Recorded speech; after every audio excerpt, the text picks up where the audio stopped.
Let me apply some basic optical corrections first. So, and then I always like to sort of crop the composition. Wildlife, I very oftentimes I think a square crop works pretty well. It just depends on the size and shape of the animal, but this looks pretty good. And what's a little bit distracting is the water is very choppy. I'll see if I can minimize that a little bit. And usually the best way to do that is to try to darken it, but there's a lot of highlights in there, so that may look a little odd. Um,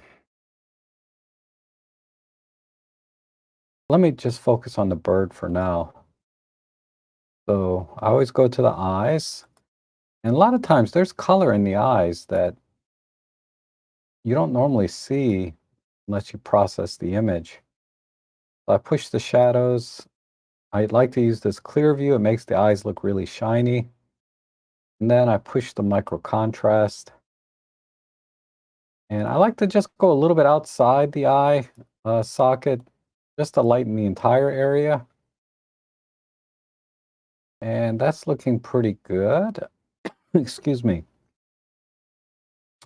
And sometimes, I don't do this very often, but sometimes I just warm it up a tiny bit, just to give it a little, because I know the eyes on this guy are brown.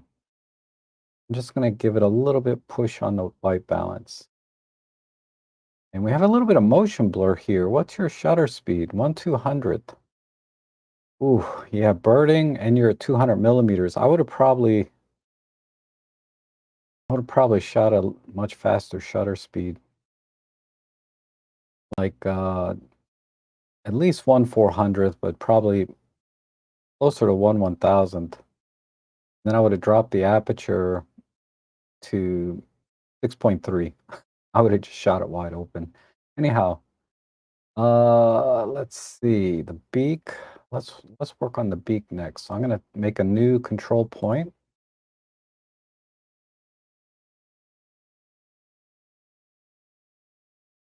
This, and let's just tighten up the Luma mask a little bit. Okay. And I'm gonna go with just some clear view and contrast here. Maybe some regular contrast. Push the highlights, give that beak a little bit more shine. Okay. Yeah, that looks good. And the webbed feet are in the ground here. And then as far as lighting goes, it looks like the lighting is very soft and probably to your back because the lighting seems to be right on the goose. But let's make a new control point and see if we can just push a little bit of that light to the front.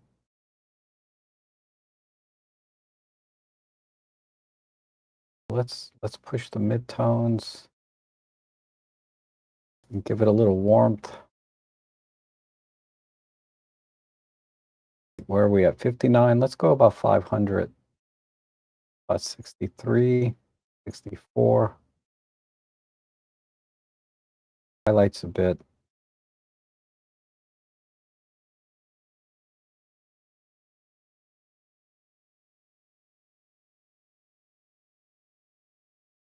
That's a bit too much. There. And maybe a tiny bit on top here. Might need a separate control point. Let me do that. Because this is a lot darker, so I need to process it a little bit differently. Let's tighten up the Luma mask a bit. And just push the exposure.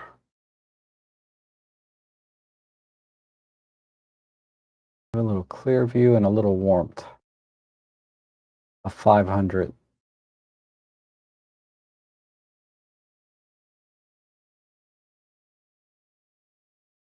Maybe not that much, just a little bit of a push.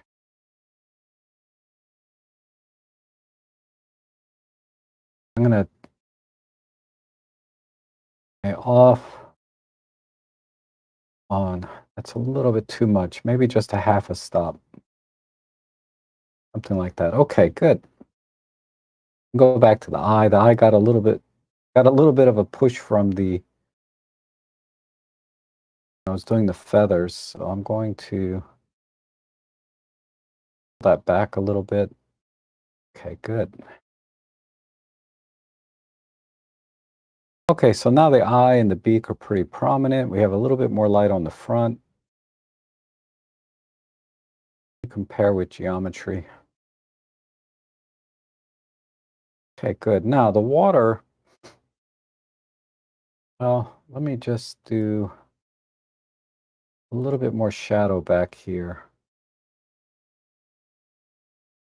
So let me pull the shadows in a tiny bit.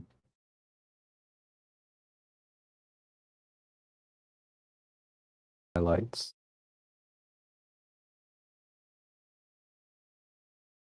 Good. Okay, so for the water, not sure exactly what to do. Let me just experiment a bit. See. Oh, there's a little bit of blue in there. If I can just pull these in a bit.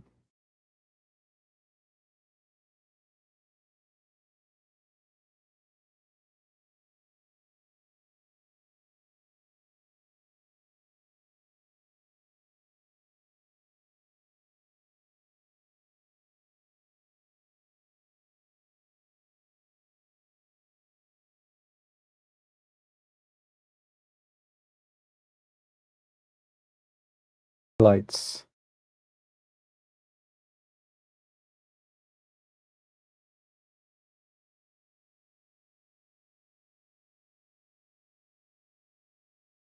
All right, that's good. And we'll just do a little bit on the global side. Just give it a little push, be a half a stop. Go back to my local points here. Maybe desaturate a little bit too.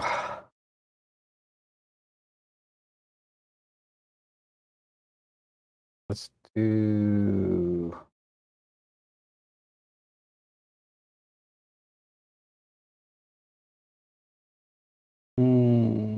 If I shift the color.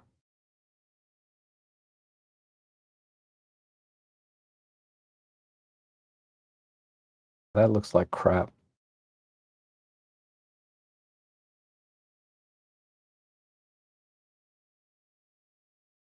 Let's reset that.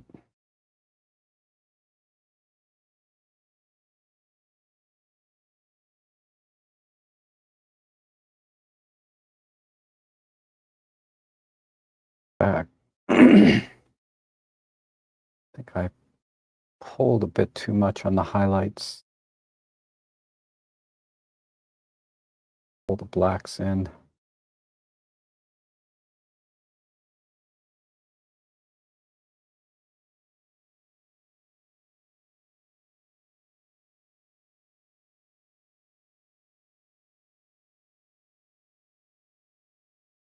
I like to move these around just to see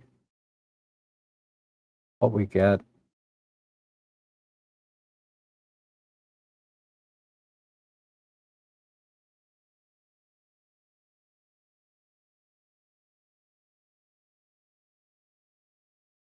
See how we're doing.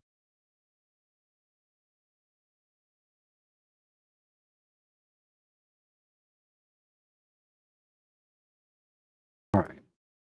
I'm going to add a little more brightness here.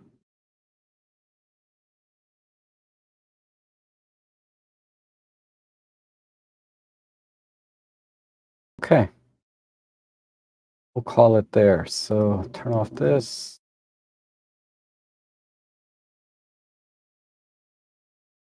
Thing looks good. Let's see how that looks when we export it. So the other thing I want to mention is if you guys edited your picture, you can submit them now, or when I'm done editing your picture, submit the edit that you did on your own picture. and see how you guys did with it. Because I always like to see what you guys did with your own picture.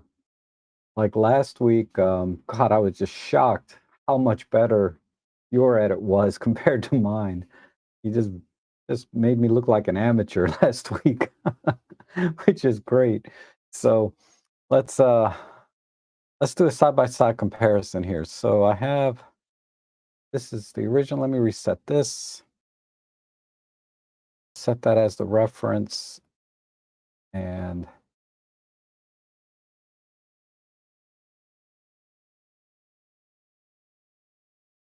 so not much difference. It's primarily right here in the eyes and the face, right? A little bit more light to the front. Very, very, very subtle, I think. But sometimes that's all you need. Just a tiny bit, right? Um,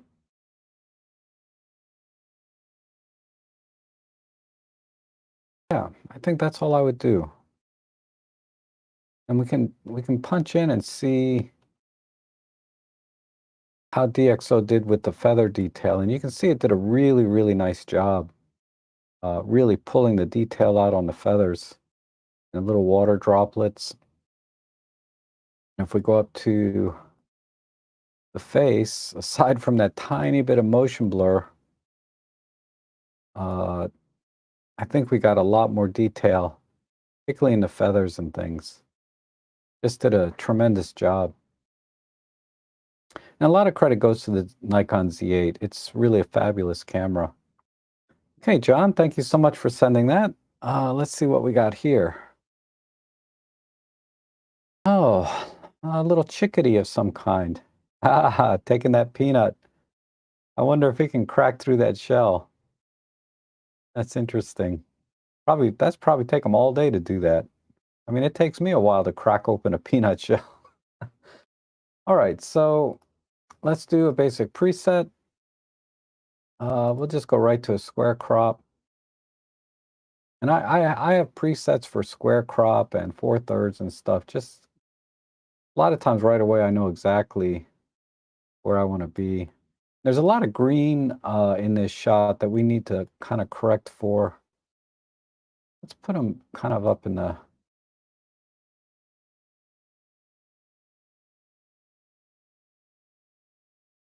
put them right there.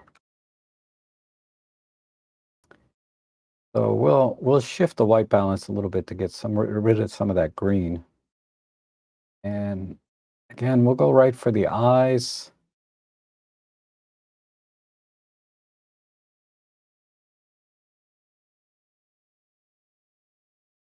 If I can push up,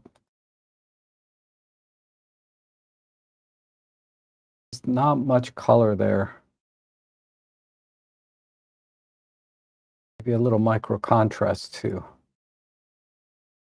Okay, not all I want to do there. Then the beak, just give it a little shine with the clear view and micro contrast. Inside the mouth, oops, I'm going to make a new control point and just add a little bit more color inside. So we'll just push the vibrancy.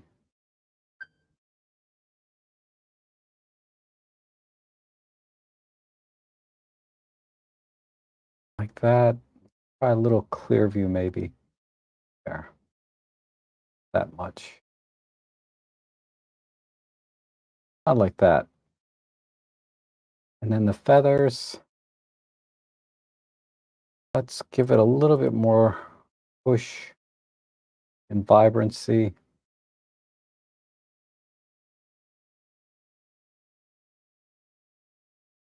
Okay. Now we have a lot of highlights that are borderline clipped. So I'm going to address those with another control point. So, and pull it back like that. Put a little bit of Let's not do clear view. Let's try some contrast. See if we can get some texture back in there.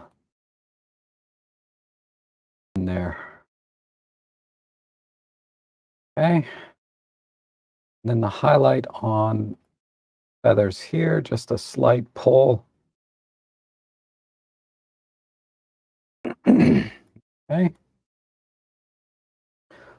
All right. Now let's address the background and colors back there. I'm going to just do a global white balance shift. Let me see. Let me go into the color panel.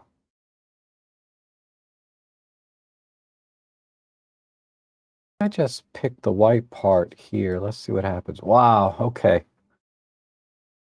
We were really cool on that, but I'm going to back it off a little bit.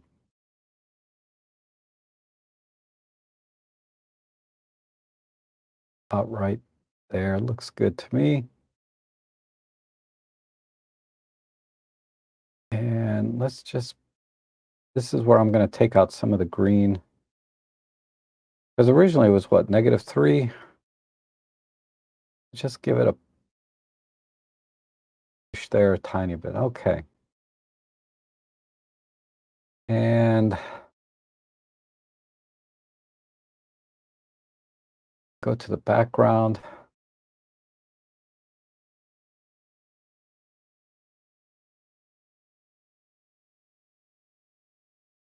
Let's just pull this in a bit.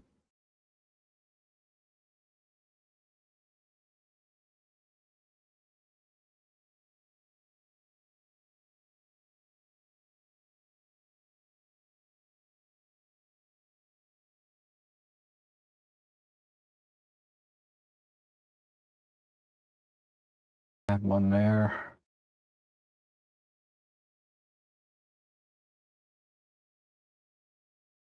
A little bit here.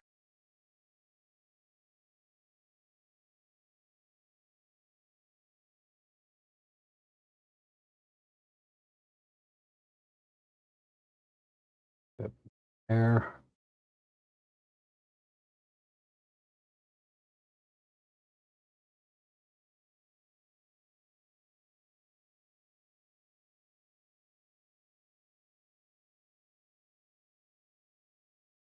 Okay. I'll pull this way down.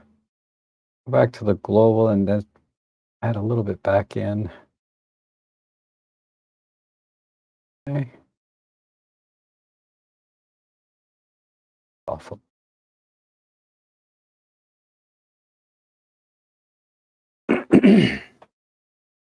All right, good. And then just a little bit, let me make a new control point for the wood. Let's just pull this in a bit.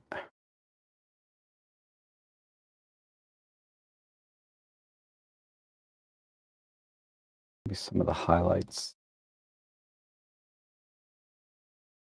Brighten the image up again. Maybe a full stop there. Okay.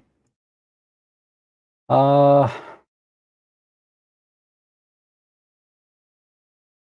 think that's it.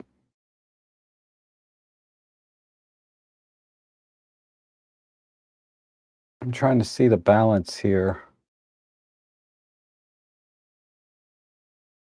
between the background and the foreground. Need to maybe put another one there. One more here. And here. Move this out. Yeah.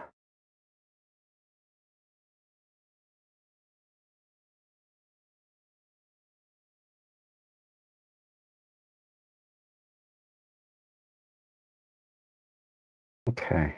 Just maybe another tiny bit.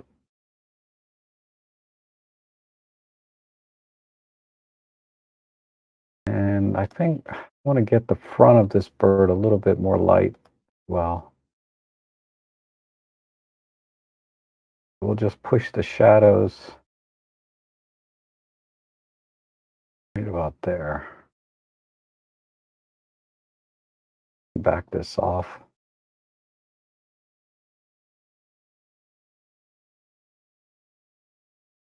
If we can pull the highlights in a tiny bit more.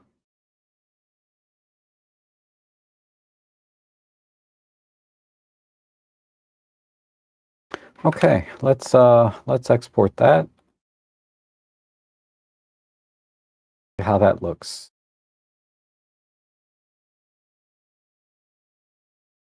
I'll reset this as a reference.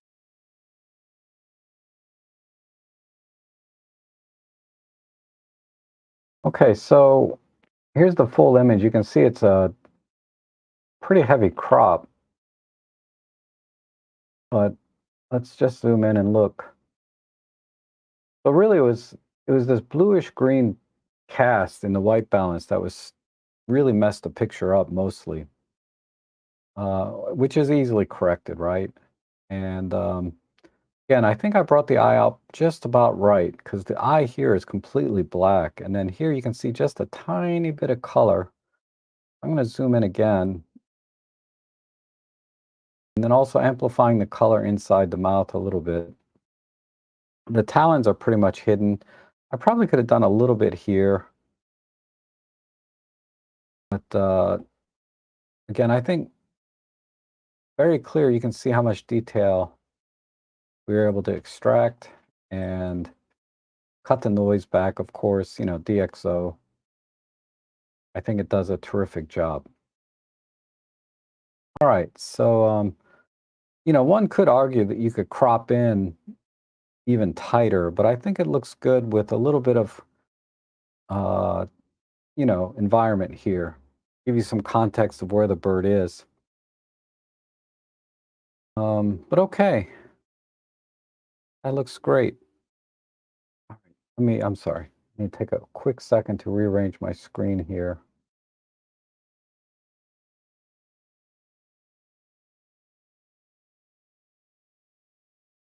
Okay, and then there's a lot of chat here. Let's see. I see this side towards screen. Did I pre-order the Canon shot? No, I did not. And um, good morning, Rob. Oh, good morning, Paul. Good to see you. And Paul Crisp, good to see you. And good point, Rob. I used a lens that always gets a bad rap for my shot today. Personally, I don't see any issue with it. Yeah. Um, Canada Goose. Thank you, Hank. Am I calling it the wrong thing? It's a Canada Goose. I'll try to remember that. And let's see. Oh, Eric is here. Good to see you. And John follows.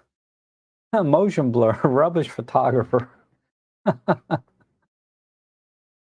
And Paul says, I uploaded a late submission of a steam train handheld 1/13 tried my Z52, much lighter than Z8. Okay, I'll take a look at that. And just download a photo to you. You can do it next time if you have a lot. No, I don't have a lot today. And is it ice? Yeah, the one image of the Canada Goose was 900. And Paul says, I uploaded the wrong image. Please just do the second image of the engine wheel. Okay. And I like that comparing edits, we always learn so much from. Oh, sure. I learned from you too. And Hank says, nice lesson on editing, but some photos just can't be saved. Composition is all wrong for shooting waterfowl. Get low, separate the subject from the background, shoot fast enough to stop action, focus the eye. Yeah, it's it's a lot of stuff there. Those are all good tips though. Um, and Rob, can you link M43 Canon FD lens adapter on your shopping page? I want to mess around. Okay. I'll find a good one for you. And Garrett sent an edit. Okay, good. And I use the K&F. Okay, K&F is good. And the additive control points work great, easier than applying multiple brushes with lower flows. Yeah. I love the control points.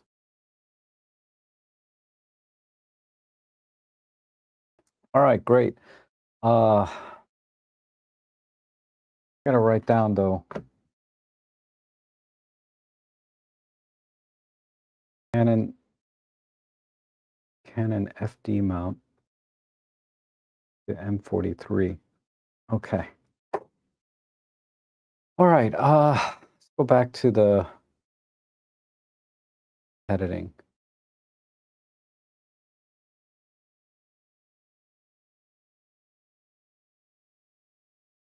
And Malden, I actually have two images. There's one that you sent. Well, this one I think you sent today. This one you sent last week. I'm just gonna do both. I don't I don't think I edit this one. And can you let so Paul said don't edit. I don't see a Ferris wheel. I'll look. I'll go back to the download page and see what I can find. So let's do a basic preset. Uh this shot, we could almost go a couple of ways. I could do a vertical. Let me see how it looks. Just maybe 16 by 9.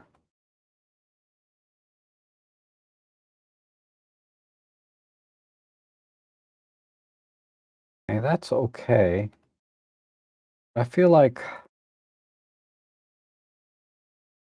vertical might work well too. Uh,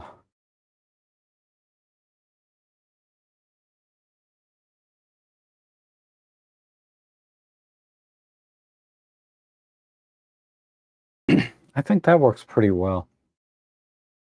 I'm gonna go with this. Let me just do the automatic lighting. Nah, that didn't do anything. We'll work with this individually. I'm gonna start with the sky actually, and I'm gonna tighten up the luma just a tiny bit. And let's clear view, maybe a slight, maybe a push brighter.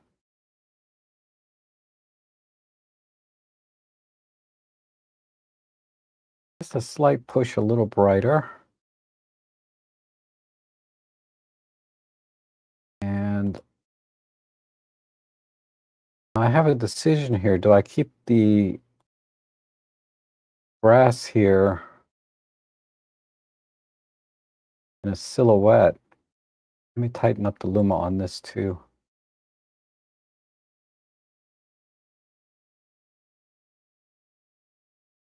Let me see what happens if I brighten this.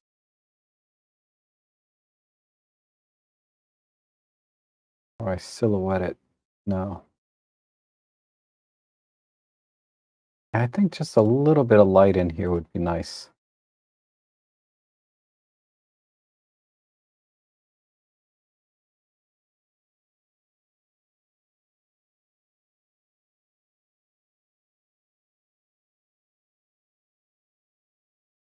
And let me warm it up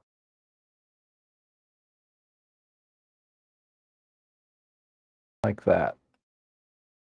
Put a little green back in. Okay. Uh, if I do a slight push to the shadows.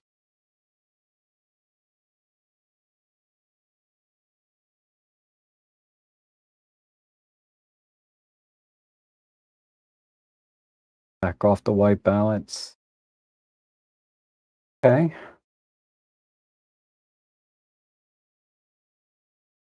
Up here.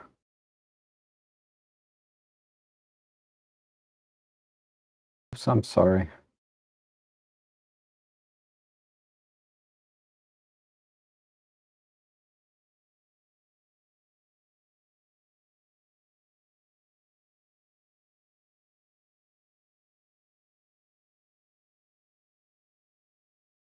All right.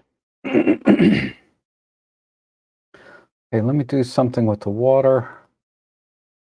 Just use control points. And do some clear view. And the blacks and not the highlights.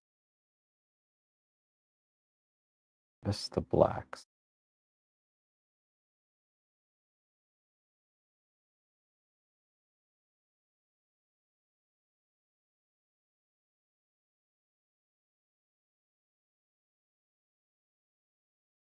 Blue sky.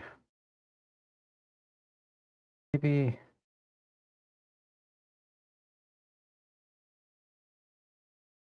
micro contrast and just shift it a little bit bluer.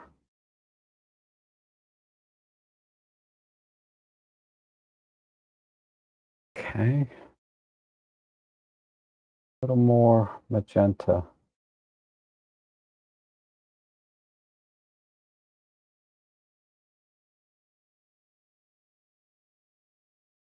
No.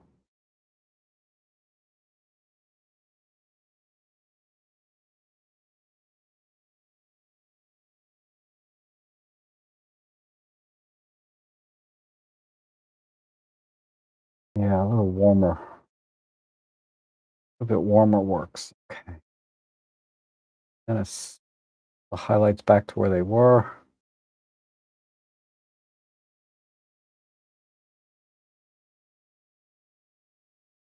What's bothering me is this one streak here. Maybe let me just get rid of it.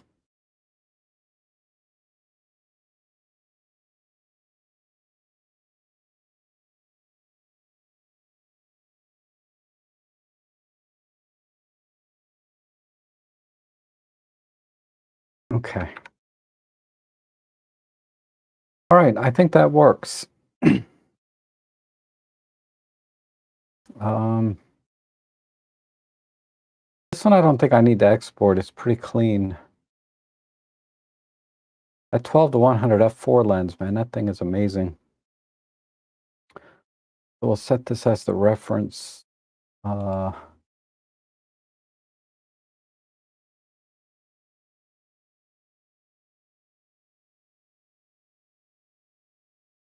Actually, I don't need to do that. Let's compare it. Okay.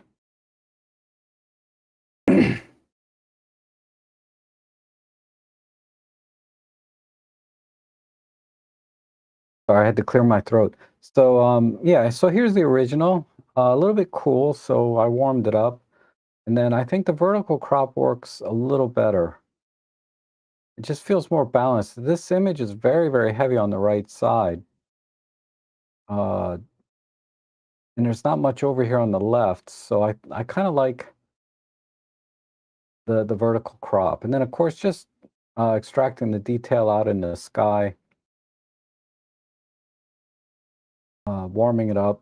I kind of lost this magenta glow a little bit, but that's kind of a personal choice. I kind of like this warmer glow, but if I wanted to bring that back, I think I could.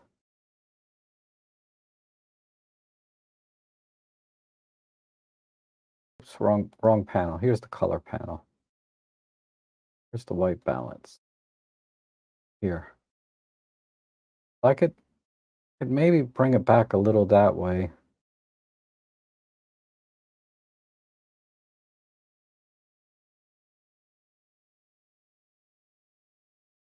Okay, there you have it. Very nice image, Malden. And let's go to the next one. Thank you for sending that, and let's see what we have here. Oh, nice little shipyard or marina. Let's do a basic preset. Gosh, I think a square crop looks pretty good, actually.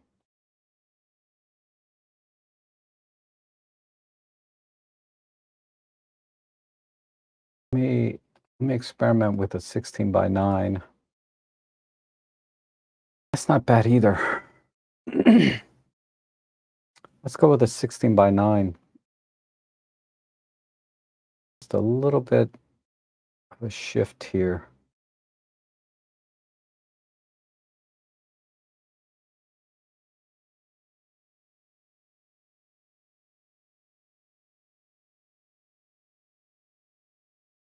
Okay. I'm going to push the exposure just to see what's in here.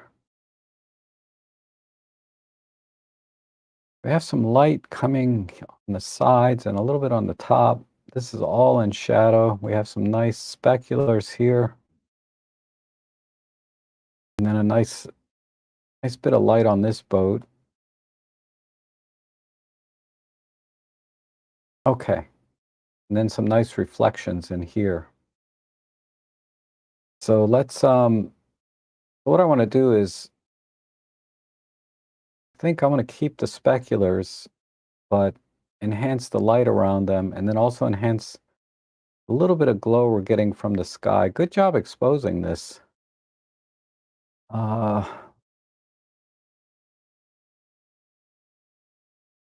and yeah, this is really nice. I love this bridge here. Hey, I'm sorry, I didn't look at the right side too much. Yeah, this, well, that may not be a bridge, but whatever that is. Okay.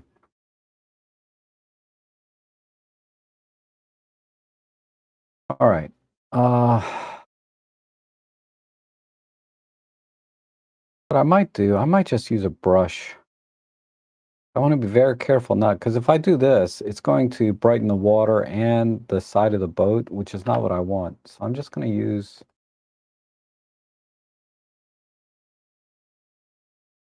just a brush. And I got my flow and opacity down.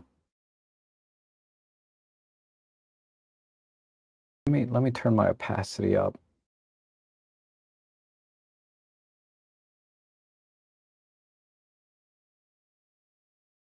Let's just push something like that. Okay. And then there's a little bit in here. I want to amplify a tiny bit over here. Let me get in a little closer.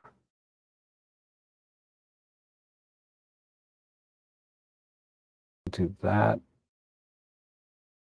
Then this.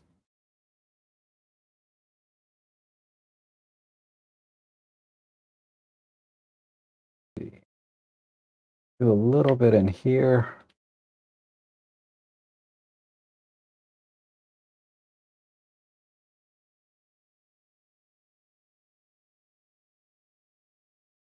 Turn the flow down.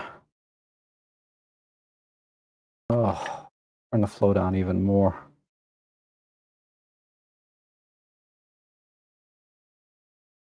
Just add a little bit.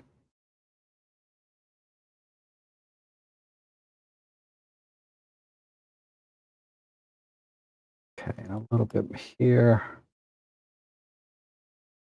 Here.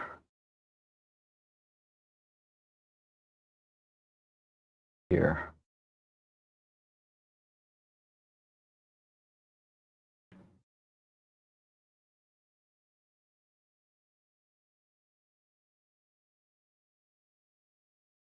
Okay. Oops, too much. And some here.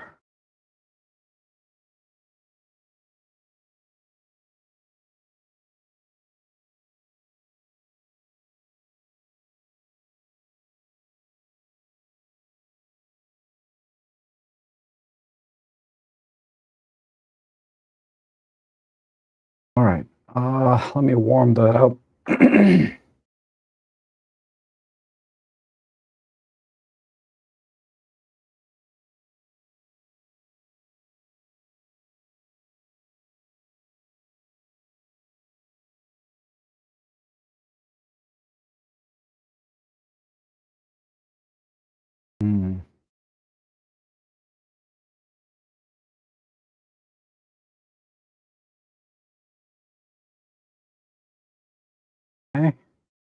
All very subjective. Just add a little bit more there. Okay. And then, oh, the side of this. Let me try.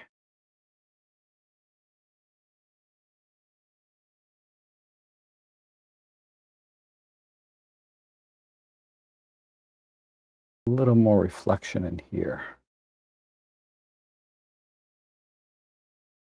Touch there. Okay. Good, good. Let me take a little bit off this there. And then the speculars. I'm going to go back to a control point. And I'm just going to dab a little bit of extra light right around.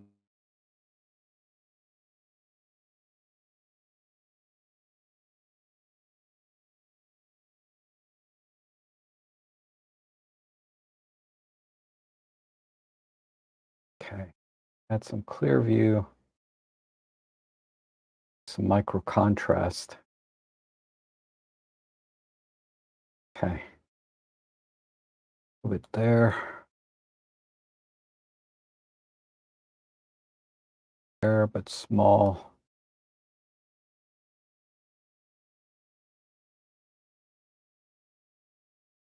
And here, here, here.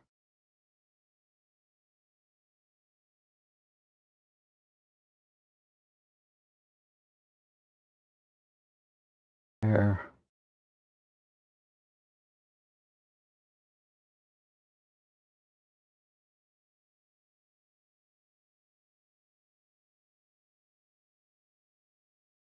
Okay, very good.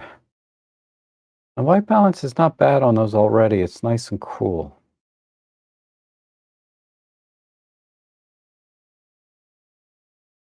Uh, see, this brush,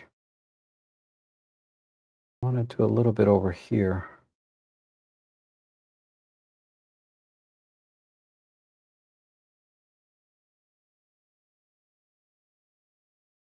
Erase a little bit there.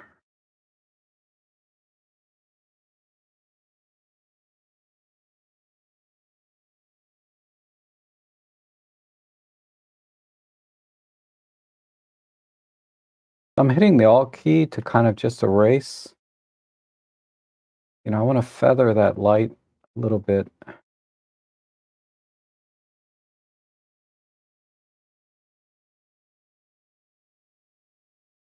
It's spilling onto the water above it. I'm trying to avoid.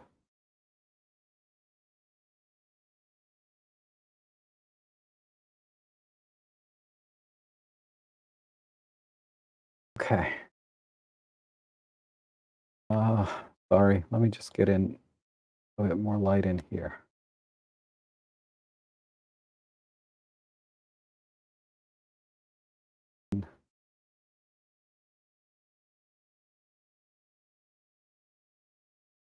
Now, get a little bit lower. Okay. All right. I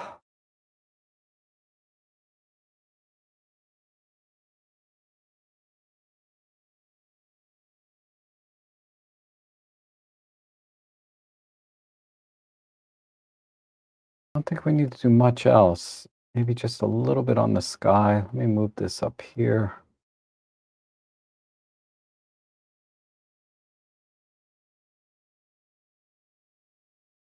Light pull. A micro contrast.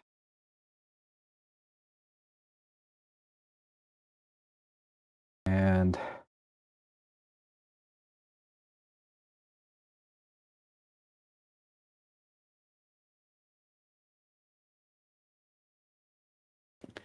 since I brighten the image up so much, I need more warm light over here on the left. Because now, instead of brightening up these very cool lights, I need to brighten up this left side with this warmer light because Let me just try a big control point somewhere in the middle. And just warm it up a tiny bit.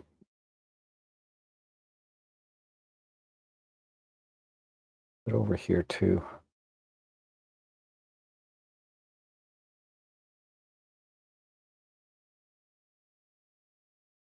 There, that looks more natural. Okay. Make it a little smaller. I think this brush might be too warm now. Back that off.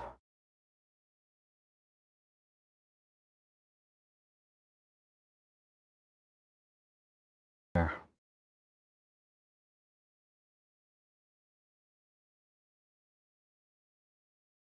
All right, let's see how we're doing.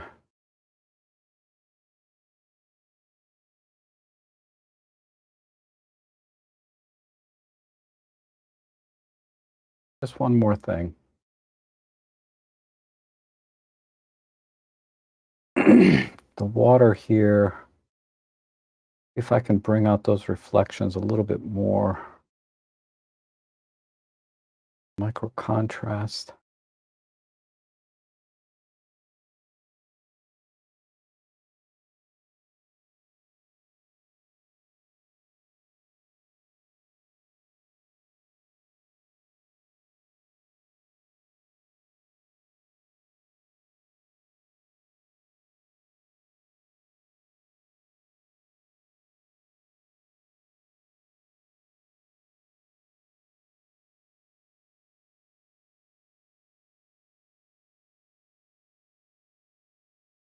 A tiny bit of warmth.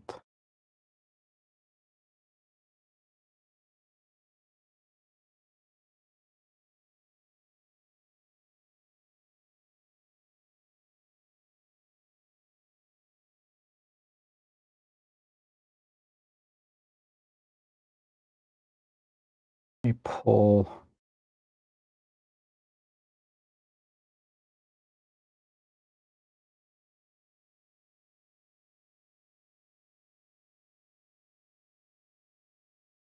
And add a little.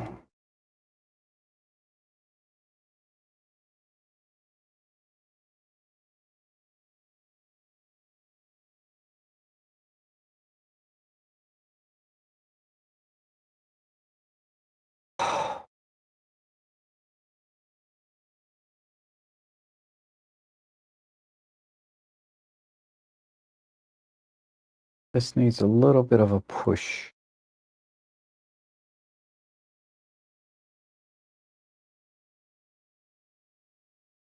All right.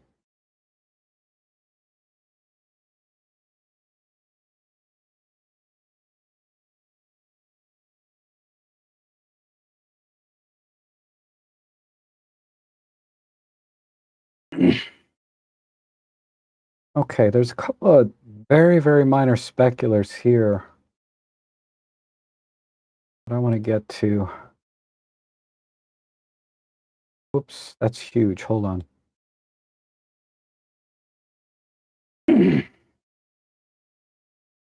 Let's see if I can bring those out a little bit. I don't know if I can without.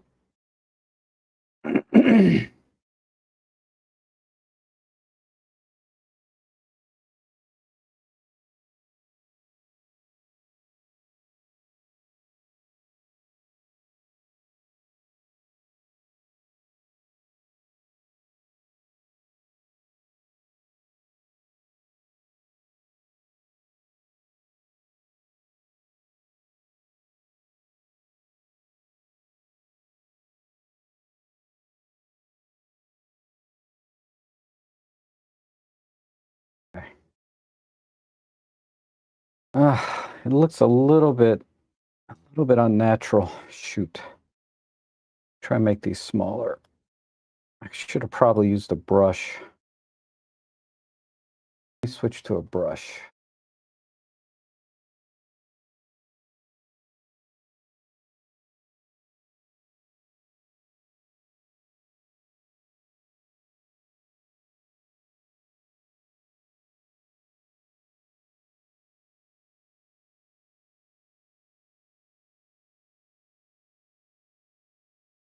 Okay.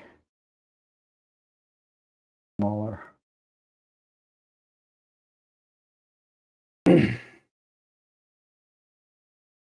That kind of works. I would need to spend a little more time on that, but let's just call it there. So again, this image is pretty clean, so I don't need to really export it. But let's take a look at the before and after. I think the 16 by 9 works. Uh, and there's a lot of I just love heavy equipment and all this man-made stuff over here. And then it's just a matter of really trying to bring the light in from the right side onto the left side because it's there, but the way the image is exposed, you know, uh, you had to, it just underexposed it. So bringing that light back in over here, along with the colors that this light is bringing onto the water. And again, I tend to prefer the more warmer colors rather than, I mean, magenta is a warm color, but I'm not a big fan of magentas too much. So again, just personal preference, but I wanted to make it warmer in the yellow side than the magenta side. So if we do this image, we can probably do a split view where we can do that. And then as I come over, I think cropping the top and bottom off kind of worked pretty well. There you have it. Okay, very nice. Thank you, Paul. Or I'm sorry, that was Latin, Jordanov, Miley. Okay. All right. Yeah, yeah, I can send an edit to you. Uh, Smiley asks for a copy. If you guys want a copy of what I edited, I can send it to you. Just email me, rob@robtrek.com, and tell me which image it was that you want me to send you, and I can send it to you. Okay, let's see. We have some kind of ape or monkey. I don't know. Let's see. Let's do a basic preset. I'm gonna go square. And this is probably very similar to doing a portrait. So we'll just do eyes and lips, but lips are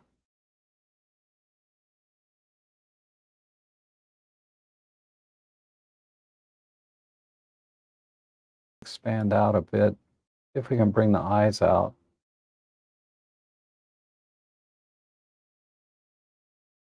And eyes, you always have to be careful because you don't want to make them glow.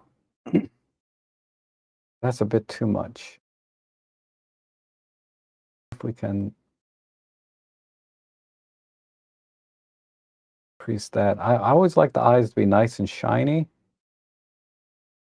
Just like feather out the lighting around the eyes. Okay. Let's see what else we got here. We got some good light here. A little bit of splash here. And then this pole and this wood. Okay. So maybe I think I'm going to just do a global. Let's go a little bit low key on this and then we'll brighten it back up.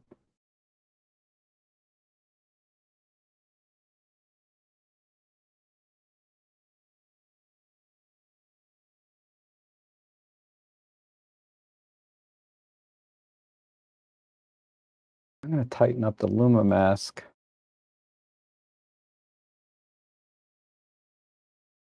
Right about there.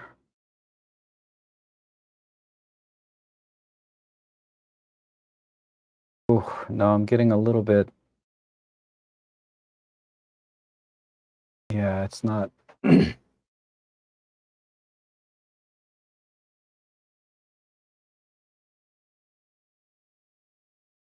Maybe turn the lumen. Turn these way down. Okay. That way it's more like just a standard radial filter. I have to do the hair separately.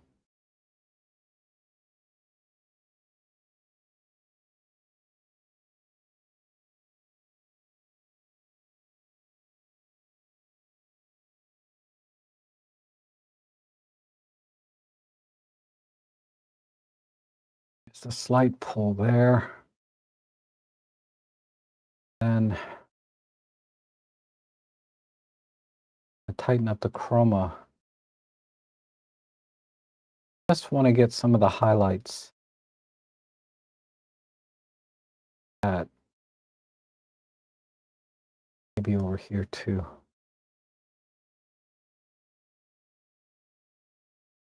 Get a little bit of light on the knuckles.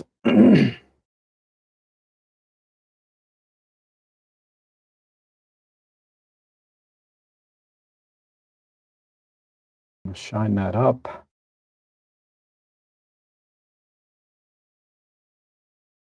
Let me see what I'm doing here. Okay. Back to the face. I'm just going to pull the blacks in a little bit.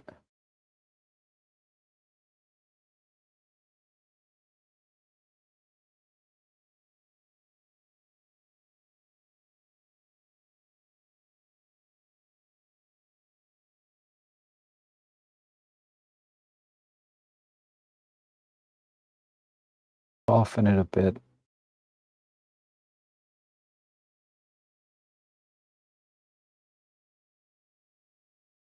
Okay. Let me see how we're doing.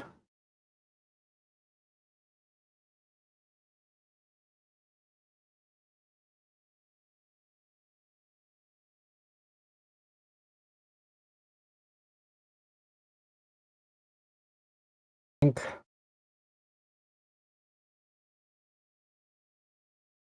try this. See how that looks. Yikes. That's not great.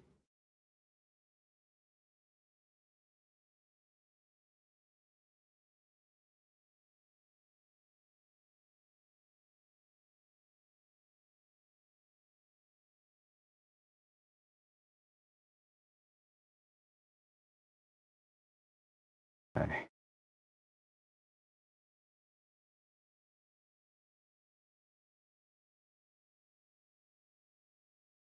This is interesting, the light over here.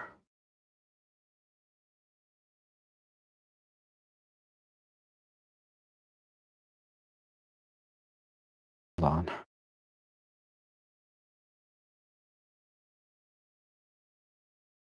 Do it this way.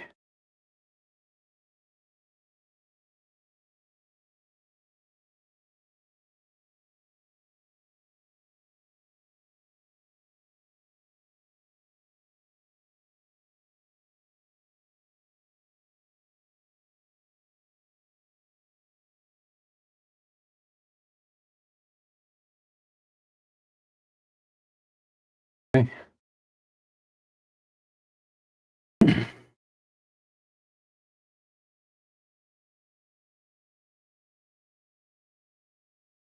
I'm rethinking the composition a little bit here. Hold on.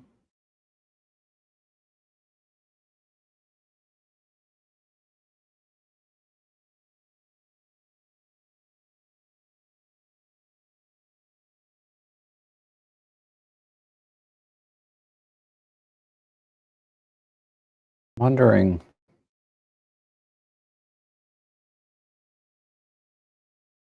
I should come in a little tighter.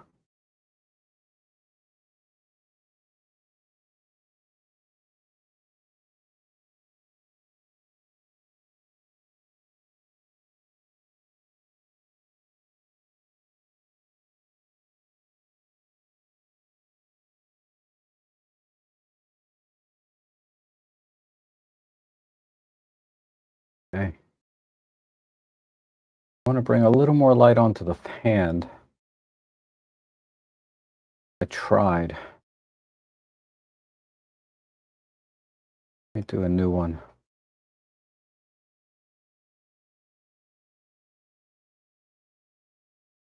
just to separate it a little bit from background a little better.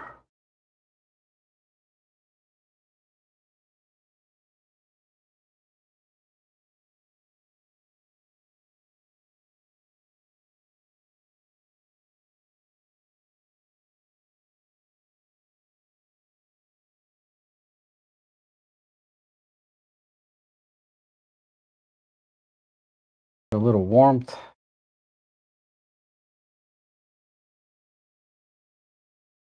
Micro contrast.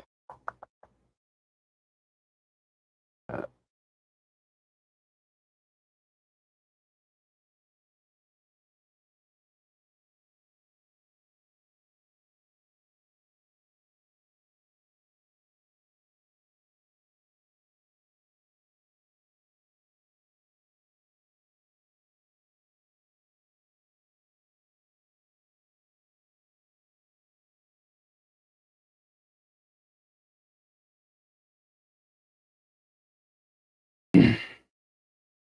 Go back to the eyes.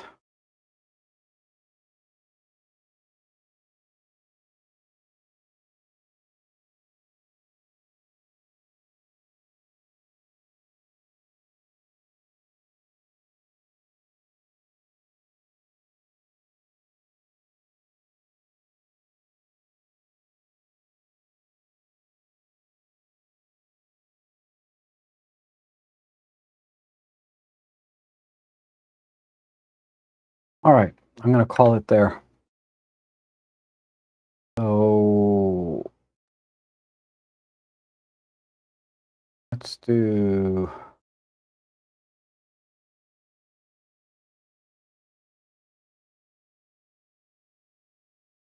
So there's the before. Let's do side by side.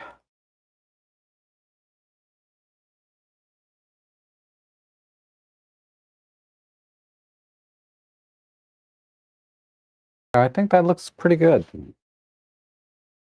Um, Eyes are a little bit hot.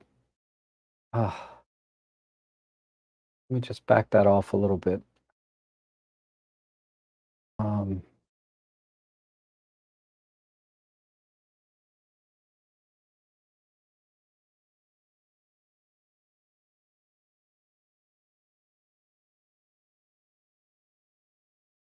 okay.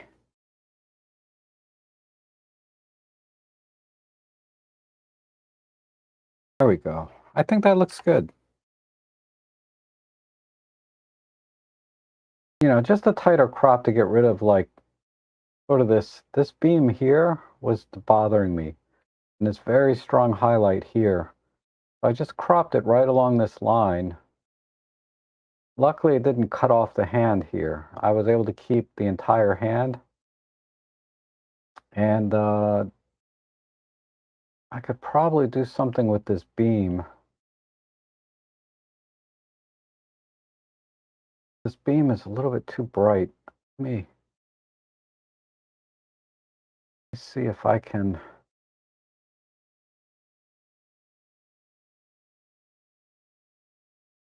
up the luma just a tiny bit.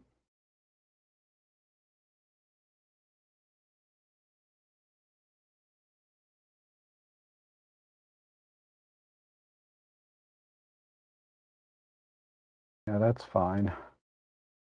Drop the contrast. Okay.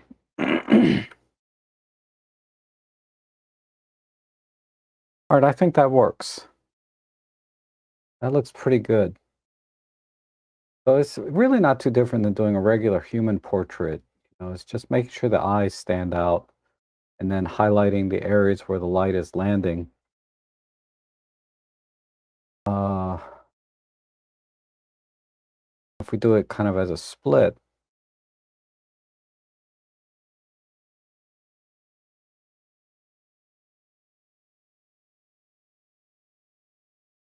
I kind of cooked this side a little bit too much. I would have to go back and fix this, but you get the idea. That's a cool shot. Okay, so before and after, right? That looks good.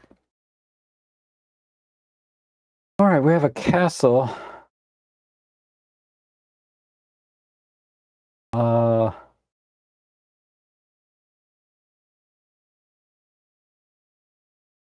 let me apply basic preset. Not sure what I'm gonna do in terms of aspect ratio, but I'm definitely gonna crop this out and crop this guy out and maybe brush these people out and then focus on the structure. I don't think there's anything in the sky to recover. Let me just do a quick pull here. There's a little bit in here. That could be, yeah, that could be good. Tighten up the luma a little bit. Need to,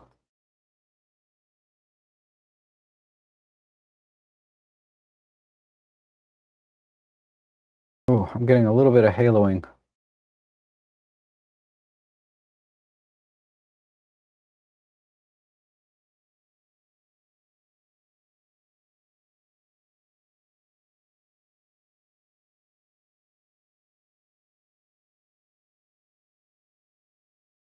Let me duplicate that. What are these things? Oh, birds. All right. Uh,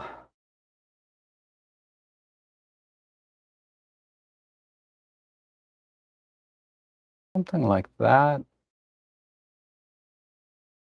Get,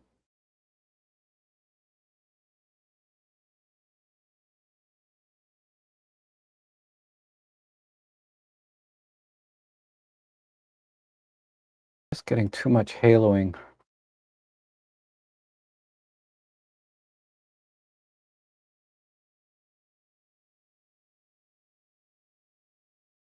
Right about there.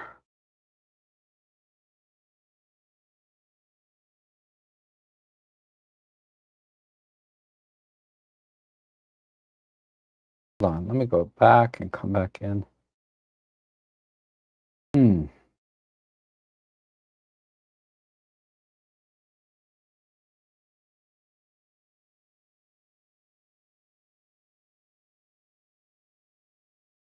All right, I'll deal with the haloing later. I just wanted to see if the sky had anything. I'm just gonna do a quick brush here and see if that makes sense. Yeah, that works.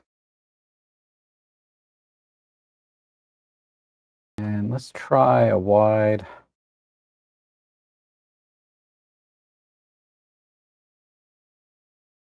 Right about there.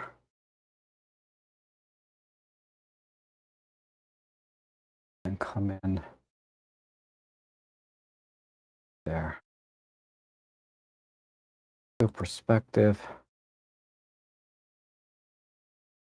Maybe get rid of these people too.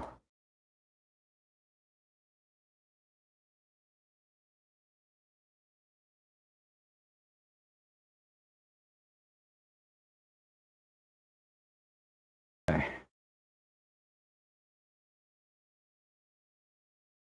Do a little bit of a push closure. No. Let's do it with control points. I'm going to try and have the face of this building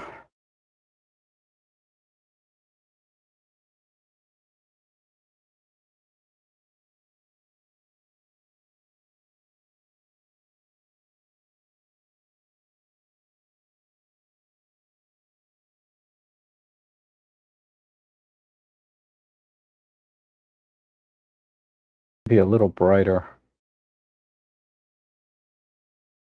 Okay. Good. Give it a little contrast, maybe. A little clear view. Micro contrast to bring out the textures. Okay. Then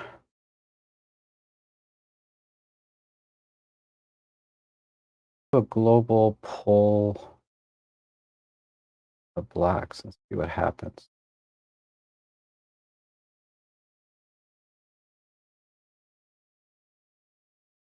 Okay. How are we doing? Yeah. All right, let me see. The clouds are really noisy, so I'm just going to punch in and see.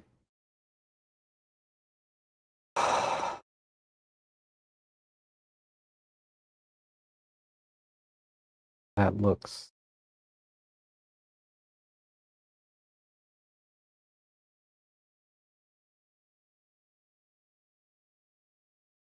okay. I gotta fix this haloing a little bit, and then I'll be almost there. So the haloing is caused by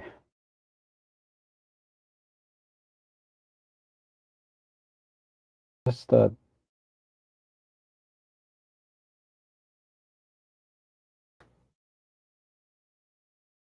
not the Luma mask. Oh, is it the chroma?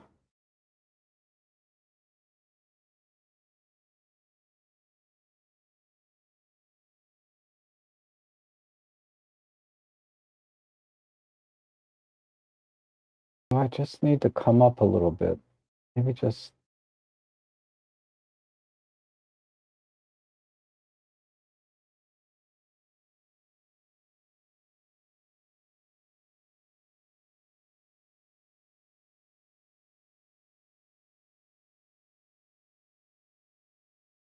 all right.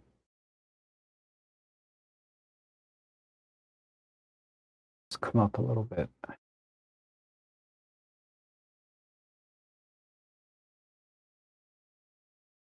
Bit more gradual. Okay.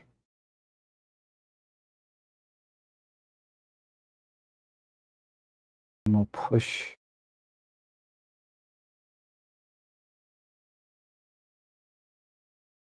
Need another control point.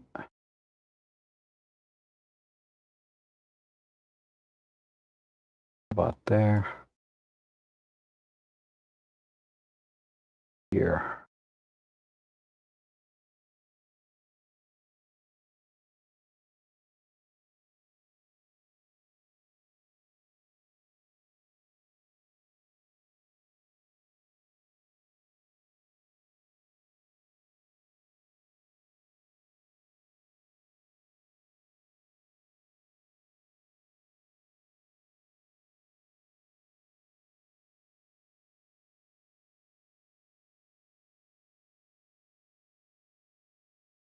Okay.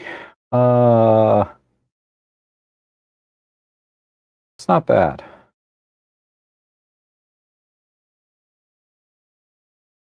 Maybe just a touch darker in the back.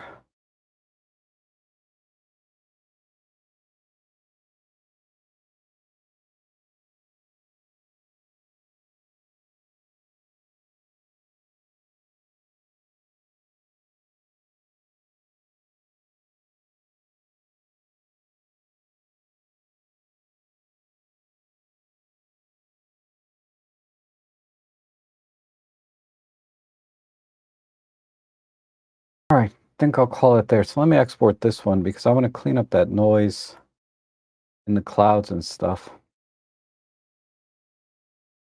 I guess I guess in theory,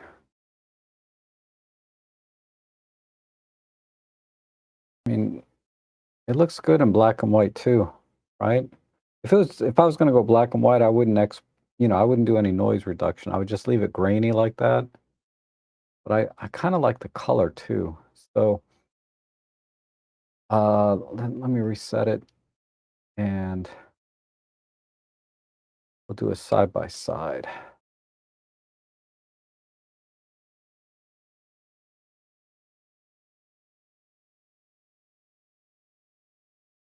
Okay. Yeah, I think that came up pretty good. I just really wanted to get a lot more light on the front basically, and and get rid of all the distractions because we don't really need to see all this over here anyway. And if we do it like as a split view, it's because it's cloudy, the light is very soft, but you can still see that the sun seems to be coming from the right side. So I always try to magnify that. I could have made this a little bit darker here. Oh, that's the edited picture. Never mind.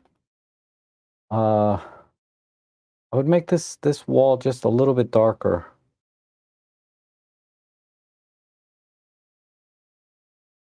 I think that would have been.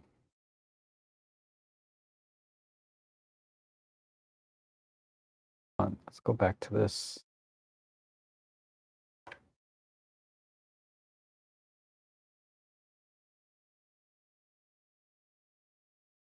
Let me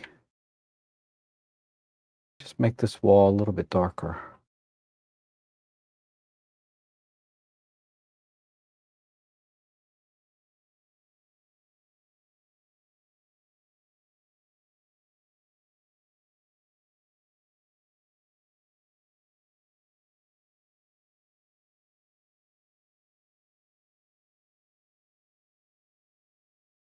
Yeah, that works.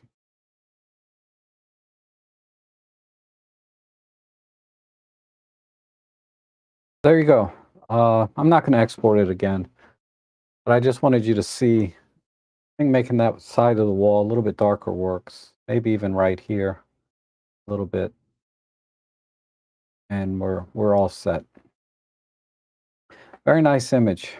So that was from William. Thank you, William. Okay.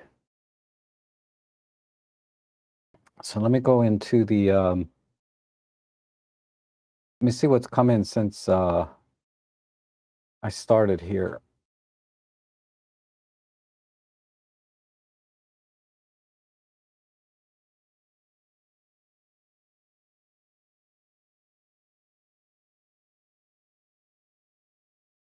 Oh man, bunch of stuff. Uh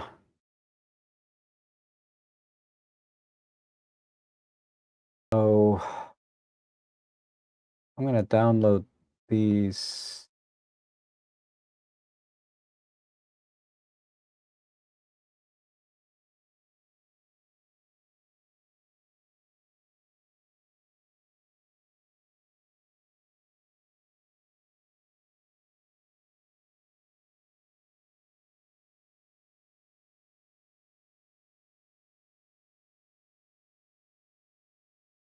Oops.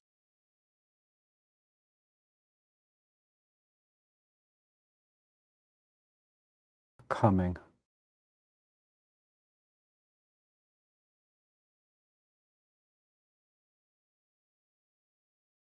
I see you guys sent your edits in. That's cool.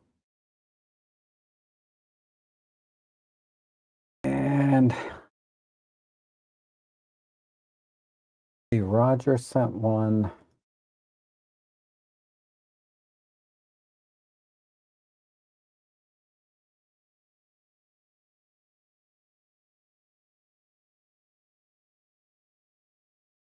Bear with me while these download.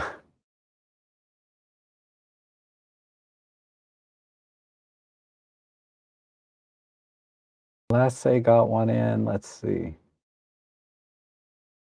I think this one I have, but I'm not sure.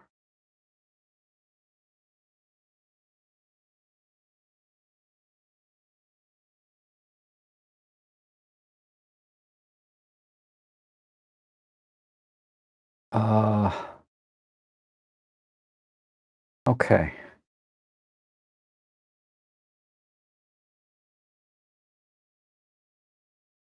Yep, I think that's it. All right. So let's see what came in. Um,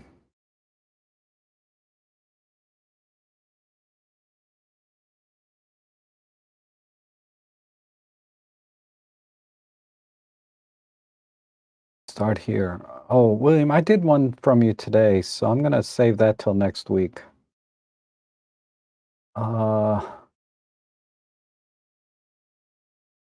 yeah, well, maybe I can get to it. Let me see. Here's one from Lasse. Start with this one. Oops. We'll do a basic preset and let's nice architecture shot. Fix the perspective a little. A lamppost here. Trees, little evergreen. Trying to see what you saw here. I'm not seeing it.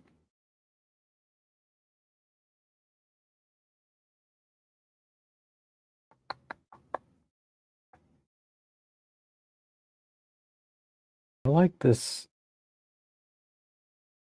building, of course. This tree is killing me. If this tree wasn't here, there'd be a decent shot here, but this tree, this one right here,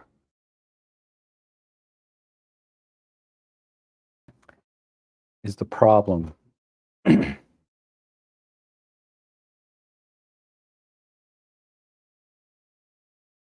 I'm gonna go with, let me see, I think I can still do something here. I can just get,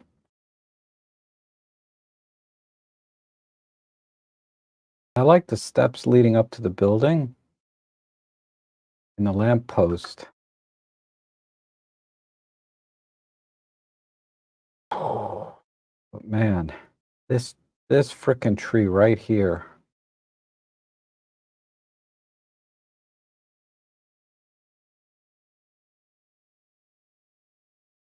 What I can do is, let me just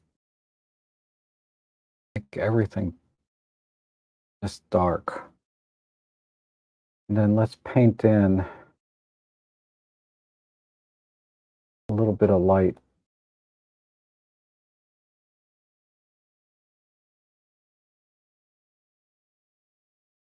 Make this a tungsten.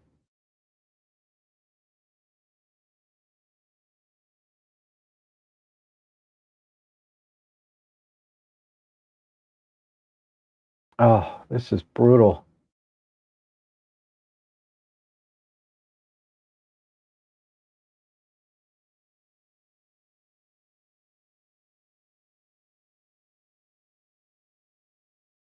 Eh,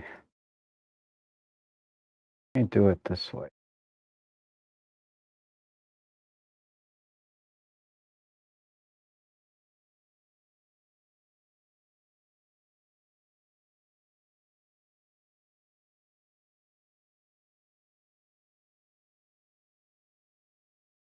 I'm not gonna, I don't know if I can save this exposure.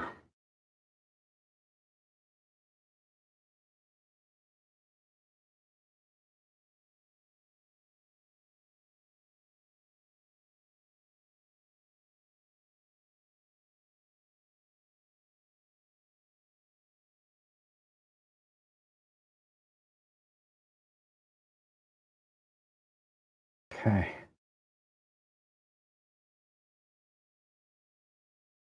I'll come back to that.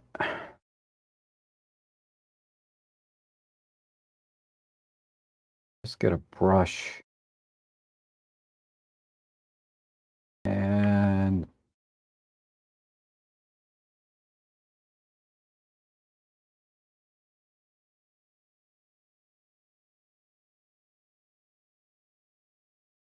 do that.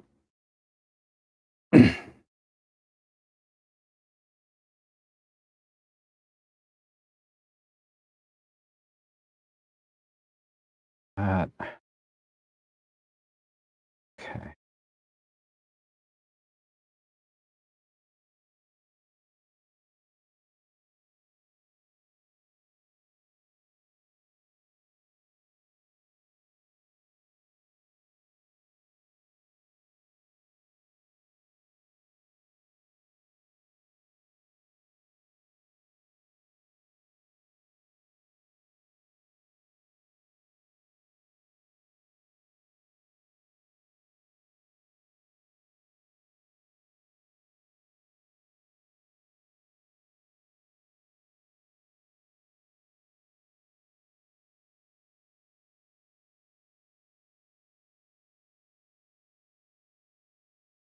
wonder if I'm going in the wrong direction. Maybe I should be going cooler.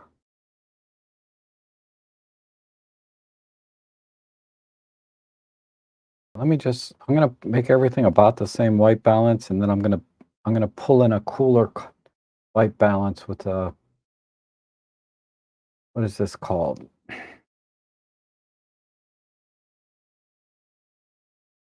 Control line, just on the brighter. Let's see if I can cool this off.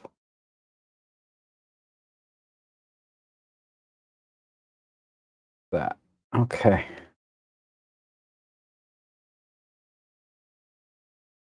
And this just a little bit less intense. Okay.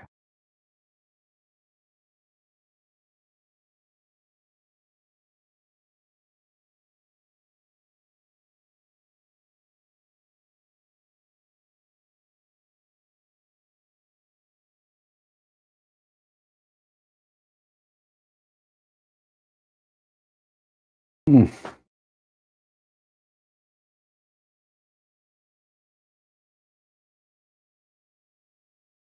Luma.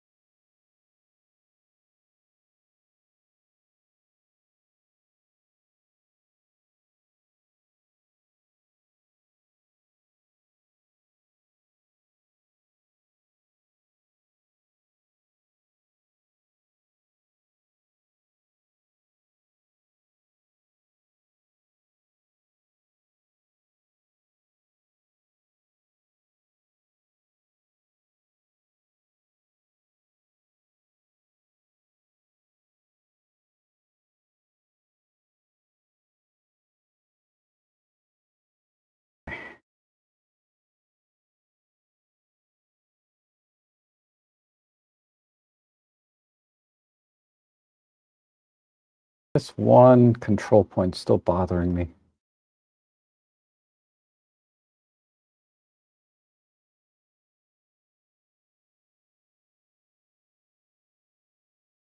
This side.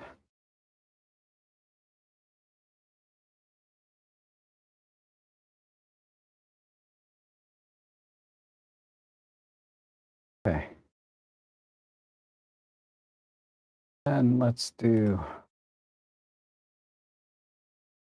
a little bit on the windows here.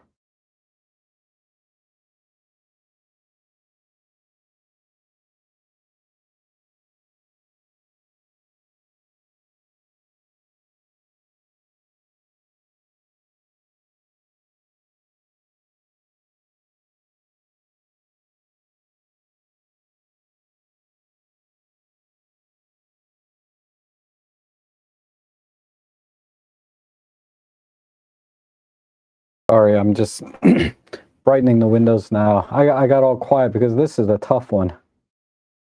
Uh,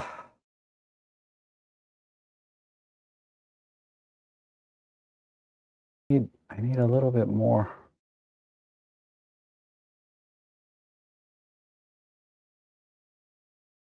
Okay.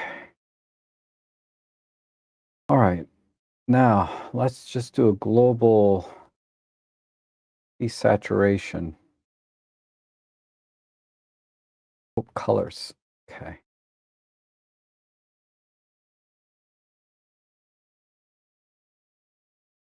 Maybe vibrancy will do it. Or, yeah, let's a little of both, maybe. Okay. I'm gonna call it there. So, well, shoot, I need one more thing. Back in here,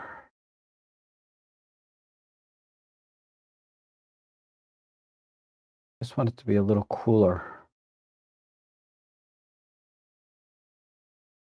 Okay. Let me call it here.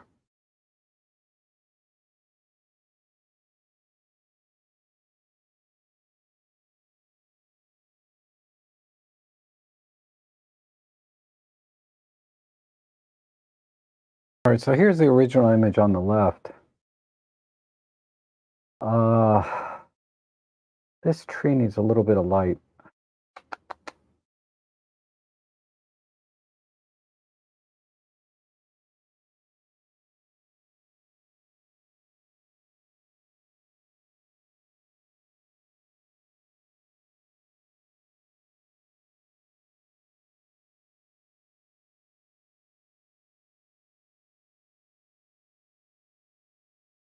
And let's get it warmer. Okay.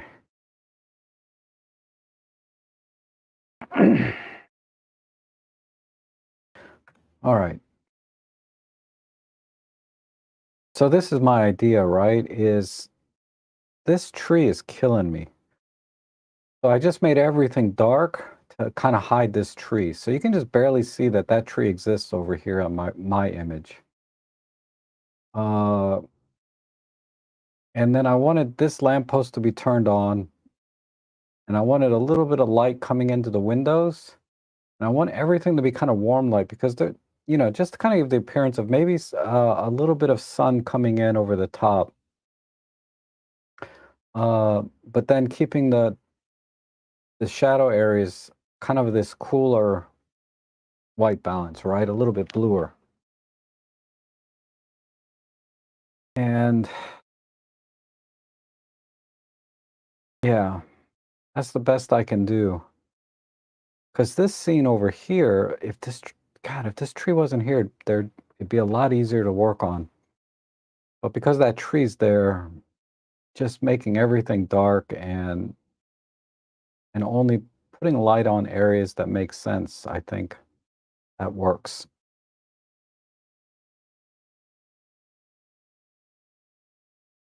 Okay.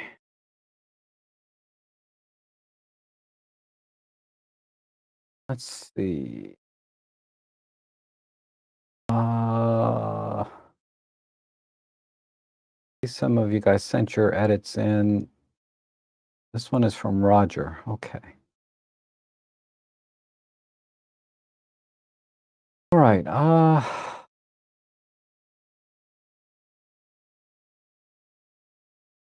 What am I going to do here?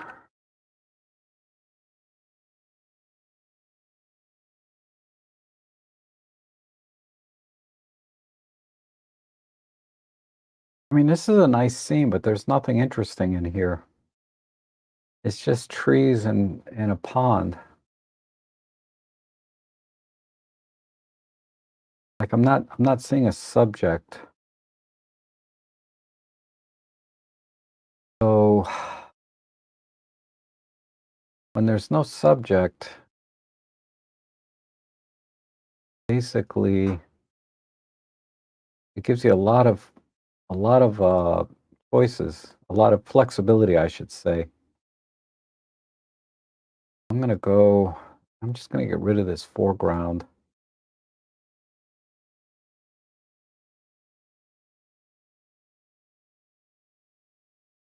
Maybe keep some of that grass not balanced too well. Let's do that. Give it a slight tilt.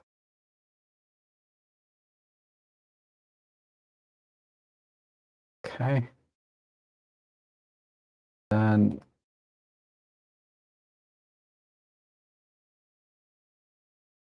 um, we can do with the skies.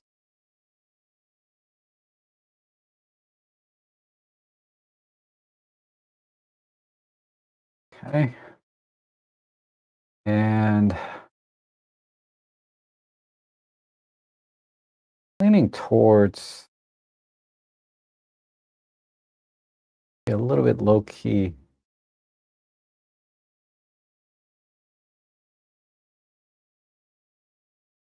May have to pull the highlights quite so much again.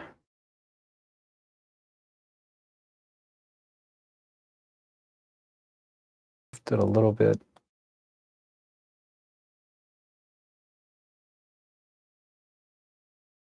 Okay.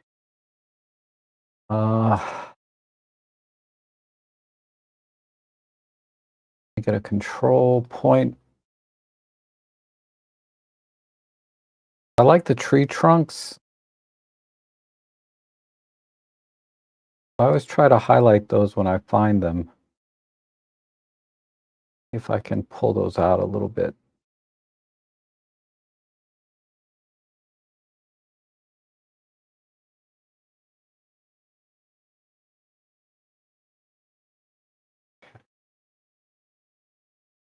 Not really any tree trunks there for that one. Maybe a little bit there. Up.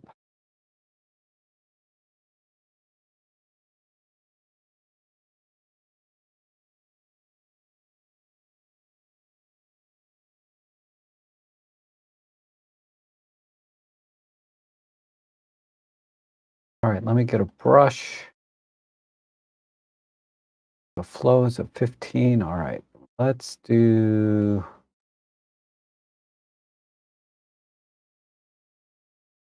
a little bit of a push along the tree line.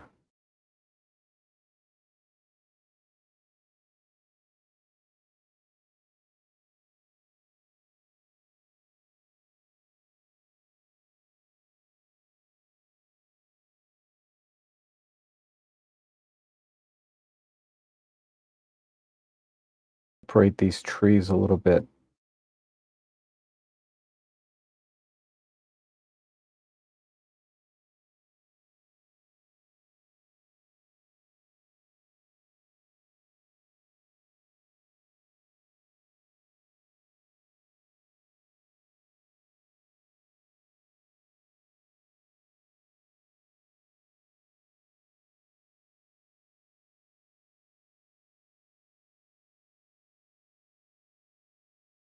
Okay. A little bit smaller brush.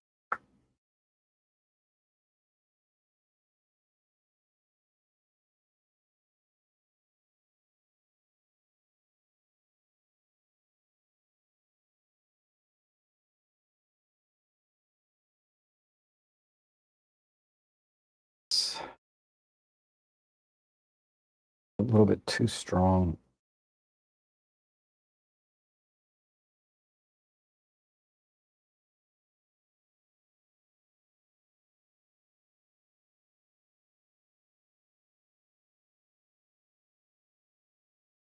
My brush.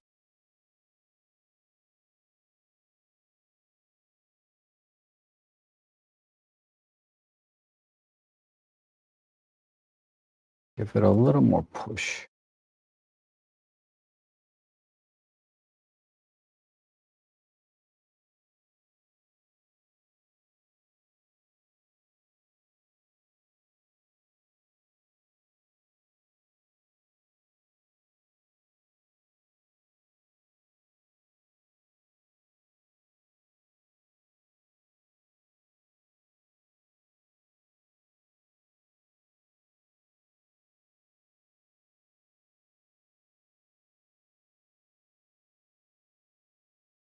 Oops.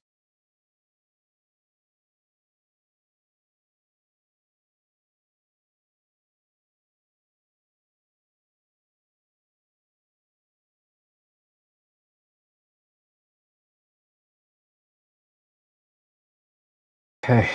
Do a little bit here in the water. There's some lily pads or something in the water. Don't know if I can save those.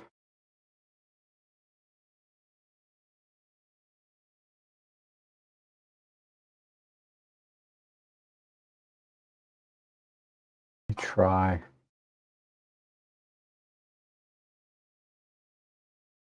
Very tight chroma mask.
Okay, and let's see.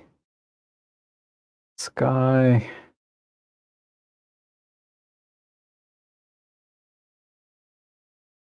Oops. What did I do to the sky? Go back to the regular.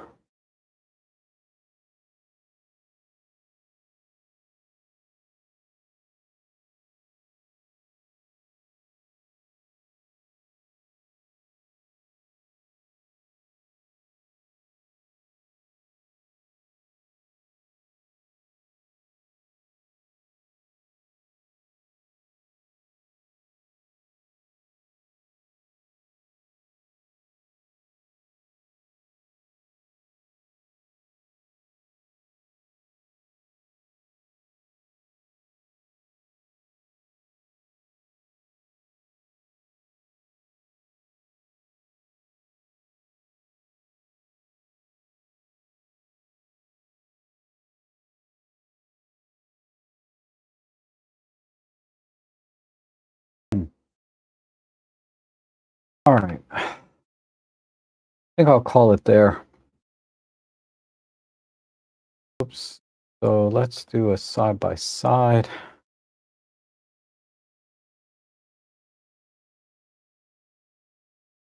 So, yeah, this square crop, this foreground was just very, very distracting to me. So I just tried, it's a little bit hot here. I would, I would need to fix that, but maybe a little bit too much in the sky. Hang it. Let me see if I can.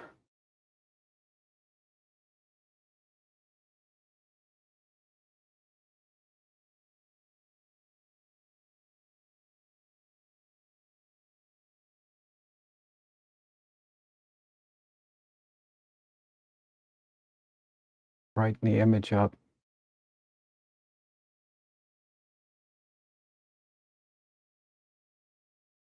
All right, I'm going to leave it there.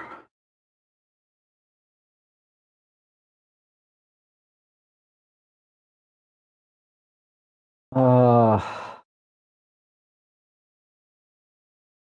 yeah, it's just, it's a nice scene, like if you're going out for a walk, but photographically, I don't see a subject. My eye just doesn't land on any one place. So I tried to make it land here on the tree trunks a little bit. That's why I kind of overdid it there. I need to back that off. And then of course the little lily pads in the water are hard to see, so I wanted to bring out the contrast there. So if we kind of look at it this way, there's the before and there's the after. The best I can do there. Another tough one. Okay. Uh let's try, what is this? This is a cave.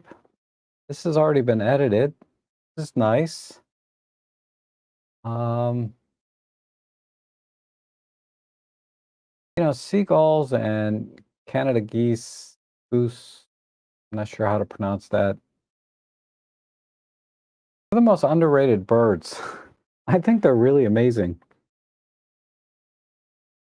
Yeah, this is a nice peaceful scene here. Good atmosphere. Oops. And let's see, this looks like the one I'm supposed to edit here. Wow. Let's see what we can do. I'm not exactly sure what I'm looking at. Looks like it looks like something fell here, but it's out of focus. And that could be a horizon. So do a preset, and let's straighten the horizon.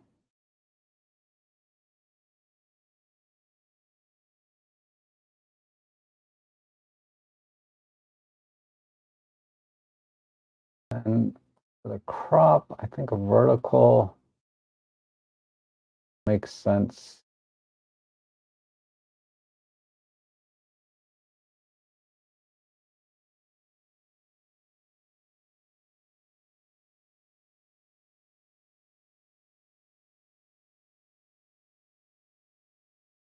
Sky is too dark.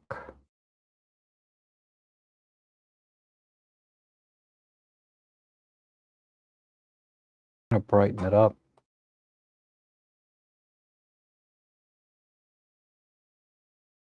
Maybe cool it off a bit. No, that much.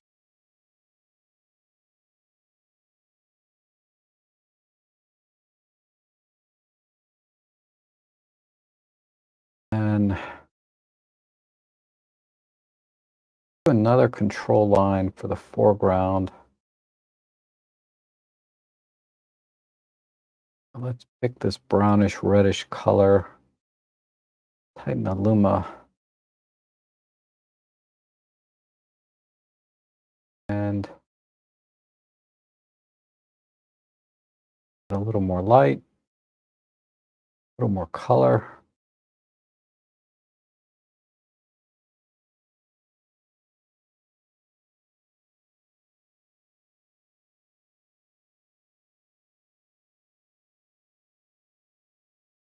I think that's it. Maybe just do a global clear view and micro contrast. Push the highlights again.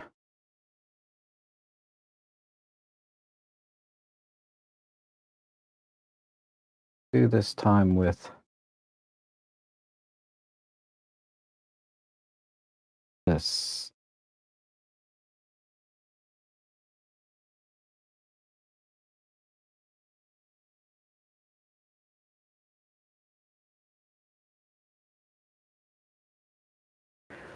Okay, I'm going to call it there because I'm not exactly sure what I'm looking at. It looks like some sort of waves and sky. It's very abstract to me. But we'll look at the before and after without geometry.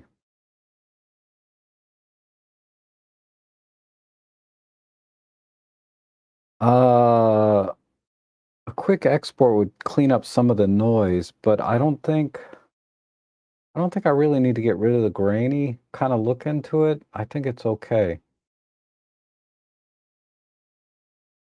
So I'm thinking maybe this thing just fell down because of the way this water is splashing.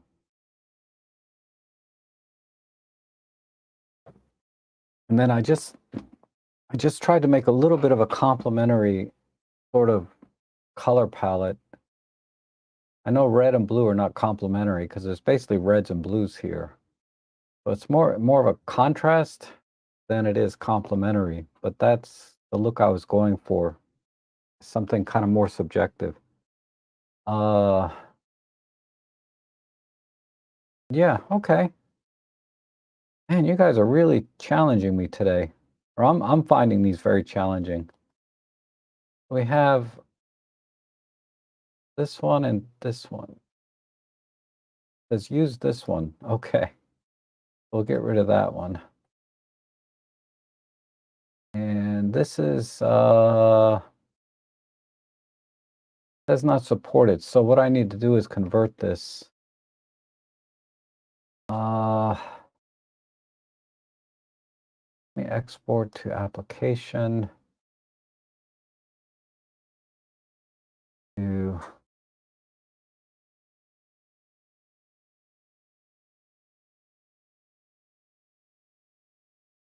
I can download an optical module. That's weird. Let me try this real quick. But it's not going to apply the optical module because I can't open it.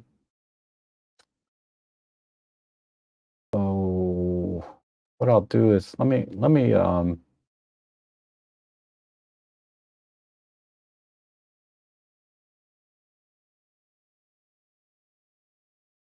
see if I can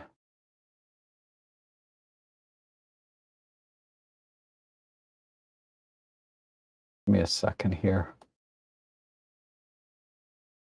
We'll go to the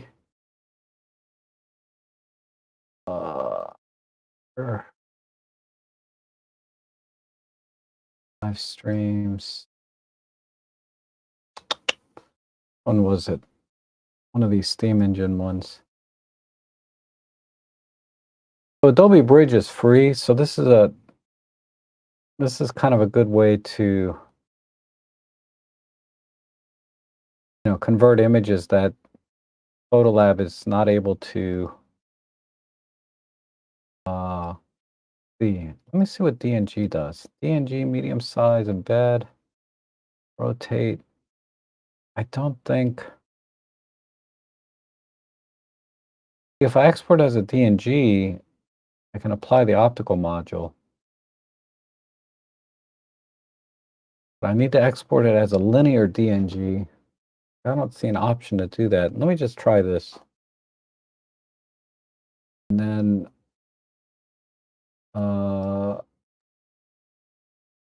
we'll export this.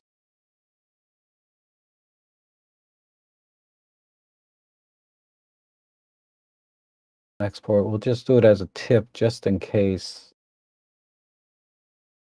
Just in case the compression color space is fine. All right, let's go back to that's the TIFF. This, oh yeah, it didn't work. So we'll get rid of that. We'll have to work with a TIFF image. All right.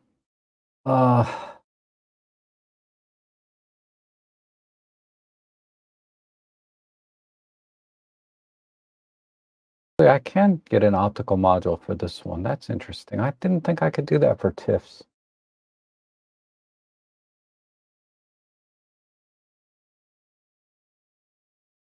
Huh, that's a first. So let's apply basic preset. And I'm definitely going to go black and white.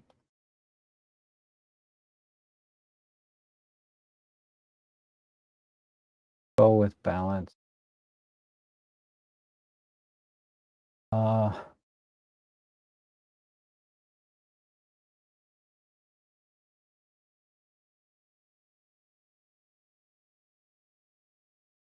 think compositionally, there's not much, it's not going to make much difference going square or rectangular. It's not really going to make much difference. Let me just see going to square if that. Let's go with a square. And I think we can just do all global adjustments. Let's do some clear view to make it gritty with some micro contrast. Push the highlights way up. About there, pull the blacks in. A little bit of a push the shadows.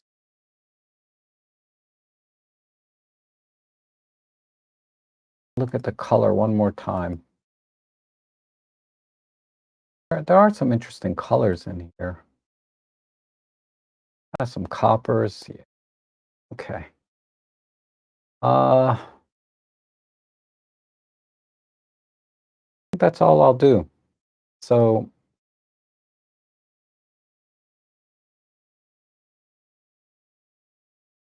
yeah, just going to a square crop so you can see a little bit more of the detail here.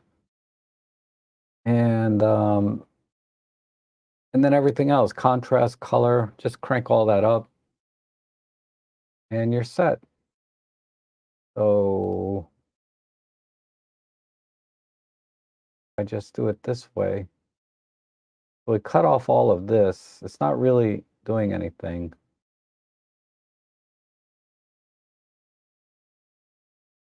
We cut off on the left side, but I didn't want to cut off this letter, right? I want to be able to read this, get some details here, and that's it.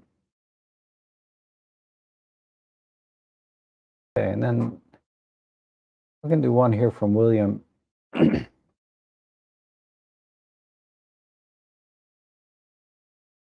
Uh, William said, I actually, sorry for my second upload, but I wanted to see if you can edit better than mine. I'm not satisfied with my edit. Okay. I see a little bit of softness here. You might be able to fix that with a preset. Let's go with a square. I think he's okay on the right side there. I don't need to center him. And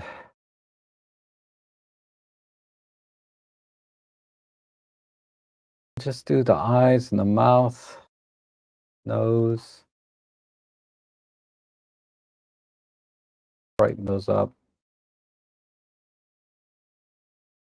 make them shiny, a little bit more.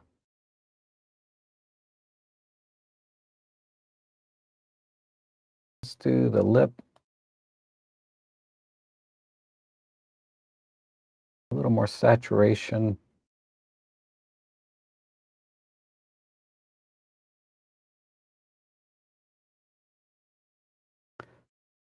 Clear view, contrast.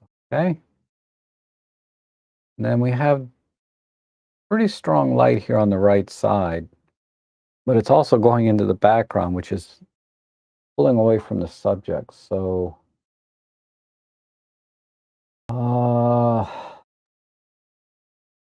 don't know. Oops, let me make a new one. Don't know what I can do with the control line. Let's see. I can darken some of this.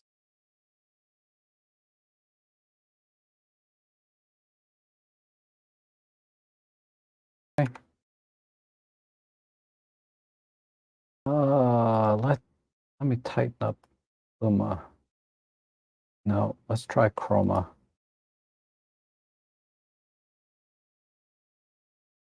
Okay. Then just want to pull in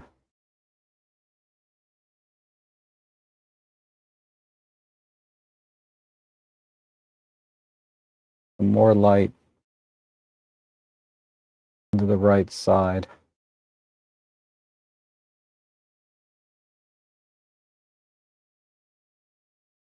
And let's warm it up a little bit.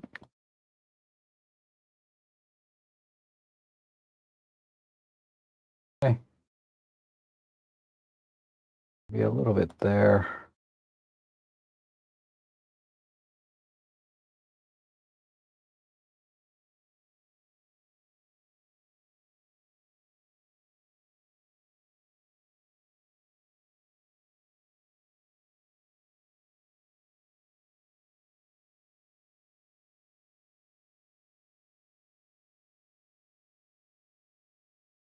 Okay. Need a spot there. And let's do the horns.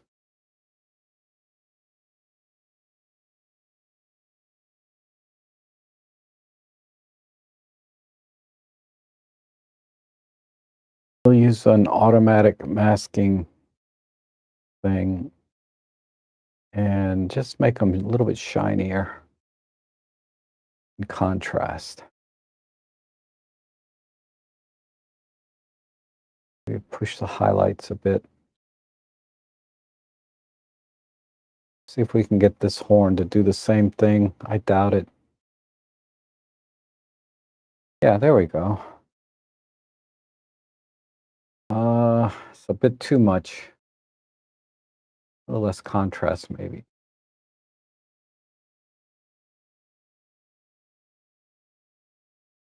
Okay. See where we're at. Yeah. Get rid of this pile.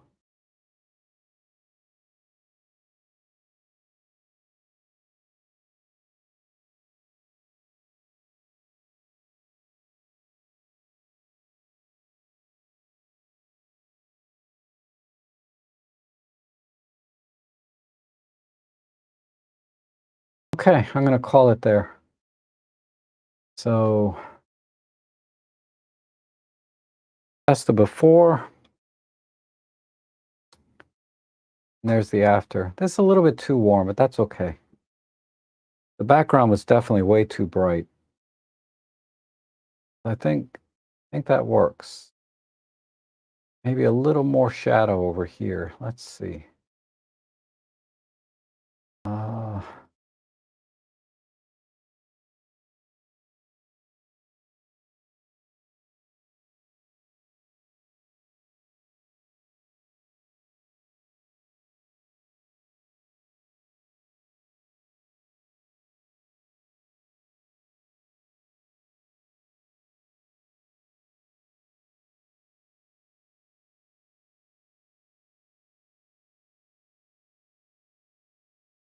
okay.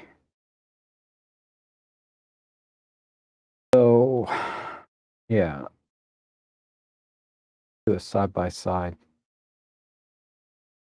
I think a square crop works, and then shifting him over to the right side, but it's kind of offset because he's kind of looking to the left. And let me export it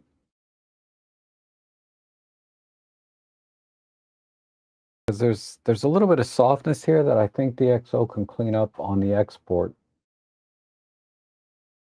So let's compare. Let's get it. Yeah, it's exported. So let's reset this. Compare it with that. So let's see. Yeah,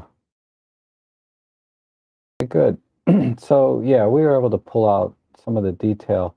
Because if you look at this one, it's really, really soft. Uh, but at least here, we were able to pull out through micro contrast and of course DxO's, demosaicing to bring in a lot more detail. So if I back out, that's the original, and that's the edit. And I think that looks pretty good. If not a little bit too warm on this side, but maybe it's golden hour. I would have to warm up down in here as well. All right, very good.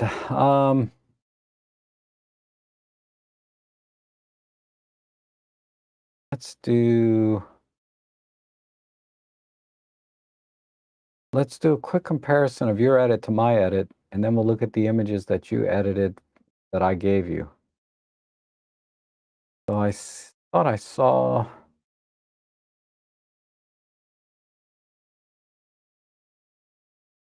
that's mine. I think this is Paul's edit.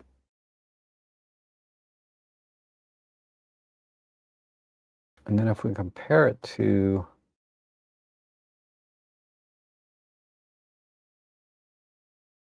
oh, that's interesting. So Paul just got rid of all of this. That makes sense. And then said, screw it. I don't need the arm here and the hand. But I don't know. I kind of felt compelled to keep the hand, but this works really well too, if not better. And I sort of amplified the red here a little more. I just like that splash of red. The face is very, very similar, but you brought out a little more color in the eye. I like that. Well, if I zoom mine in, it's pretty close, but you gave the eyes a little more color. But I kind of like the processing on the skin here on mine a little better. I like that little more punch or contrast. Okay. Very, very similar though. Very, very similar edit. Considering the overall exposure, right? Uh, we both went with a very similar exposure overall. Then let's see. I don't think I see anyone else's edits here.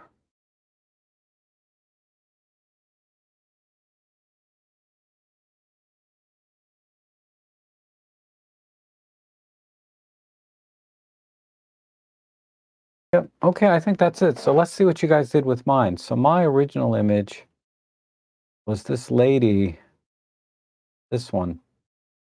Let me set this as the reference. And I I I kind of like the scene. I don't know why it's so crooked because I really try to be very conscious of keeping my horizons level. So I don't know what I was doing. And just FYI, this is the OM3 uh camera. Not that there would be any difference between this and an OM1, but just FYI. But I changed the EXIF data so that you could edit this in whatever editor. So the EXIF data is going to show OM1 Mark II, but this is actually an OM3. If you look at I always have my file names named by the camera that I use because I have so many cameras, I kind of have to. But okay, so that's a little bit of information. This is at Mount Vernon. It had free admissions that day, so you know me. I always go for the free stuff. But let's see what you guys did. So this is an edit from Shakabe. Oh, I like it. Nice soft editing. Because yeah, and then you also got rid of all the green in the grass here and hints of green. Yeah, I like it. I like it. And the focus is still here. But not much change overall in the composition. Just the post-processing is nice. And this one here from Bert, this is pretty similar to what I was thinking of doing myself without softening the highlights. You know, meaning going kind of a punchy black and white. Excuse me. But I don't know why nobody straightened the horizon. Maybe it is straight. It just looks crooked. But uh, yeah, I like this. I like the processing on this. This is almost probably exactly what I was going to do.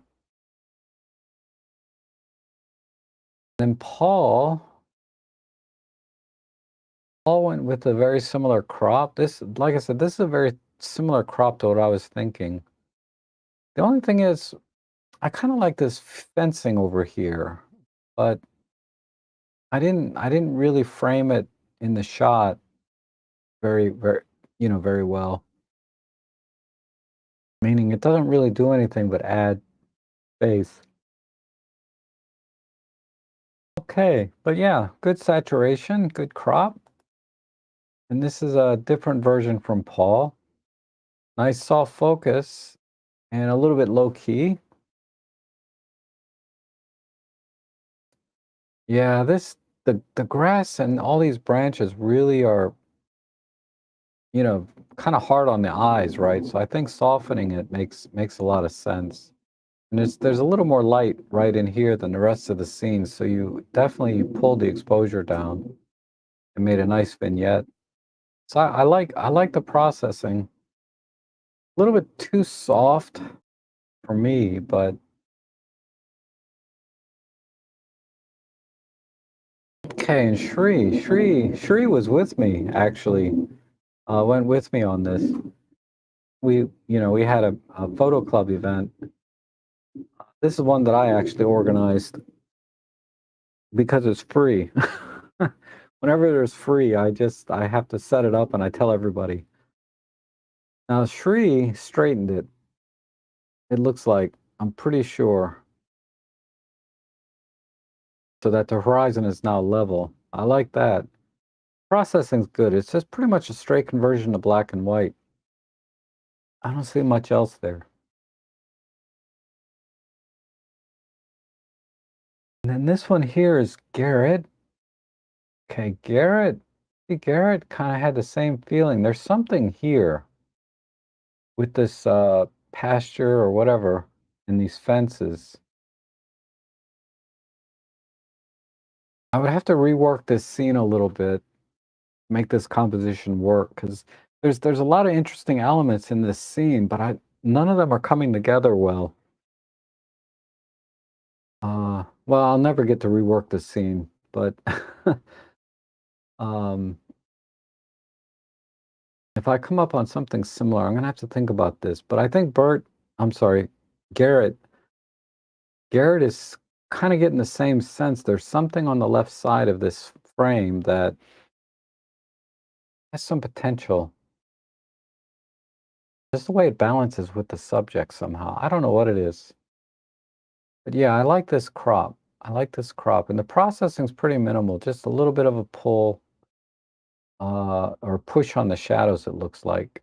So it's a little bit softer and some saturation. I think that's it. I don't see anything else. So good timing because I'm getting hungry. But man, thank you so much for sending your images in, and thank you for editing mine. It's always a lot of fun to see what you guys do and what I can do and what you did with your own images and compare notes, so to speak. One thing I'll encourage you to do, though, if you can, if you have a printer, print your images. I printed out a couple for the photo club the other day, and they just came out just gorgeous. I mean, they look better in print than they do on the screen. Um, I have them right here, actually.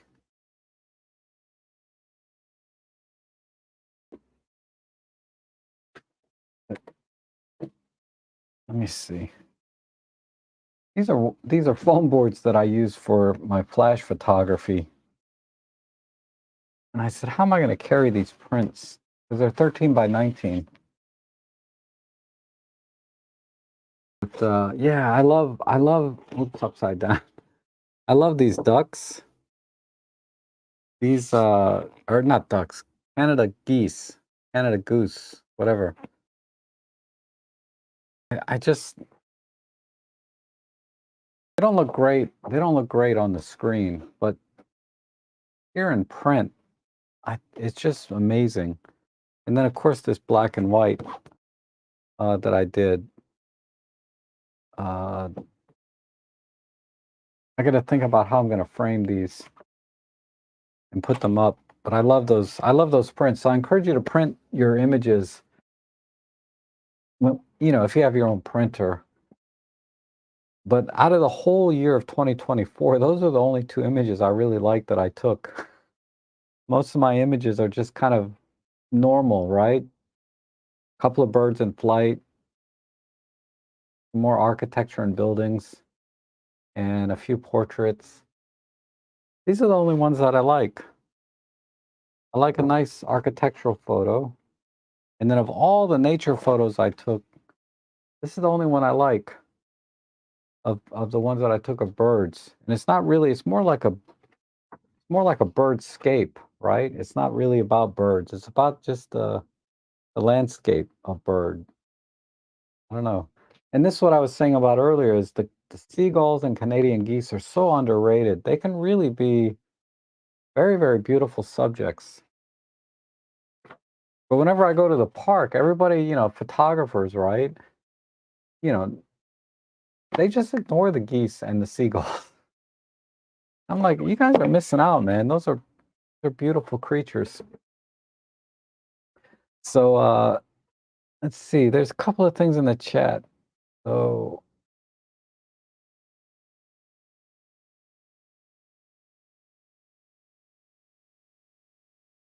let us know about the printer and cost. Okay. So you want to buy the Pixma Pro 200. I think it's about a $600 or $700 printer. And then ink is, yeah, just about another $100 for ink. They give you some ink with the printer, but I don't know how much ink you get. They might give you enough to do some test prints. Uh, but you can probably about 30 or 40 prints out of a good set of inks. So you're paying about maybe plus the paper is about $1 a sheet. So let's say if you print at home with the ink cost, not counting the printer cost, but the ink cost is probably about $3 a print to do a 13 by 19. That's my guess. Because you're going to get a lot of prints that you mess up. But you should end up ultimately with 20 to 30 prints that you can keep that came out perfectly out of a and then, the paper is about $1 a sheet, for Canon semi-gloss, which I think is a really nice blend, a good a good compromise between glossy and matte is a semi-gloss. Uh, so you still get a nice deep, rich blacks, without, getting all kinds of reflections because you use, glossy paper. The semi-gloss sort of mitigates and softens the glare a little bit. But the printers are around $600. Uh, they go on sale sometimes, but not too often. I think I've some. Let me just look at the price real quick. I mean, I have the older Canon Pixma 100 behind me, but they now have the 200.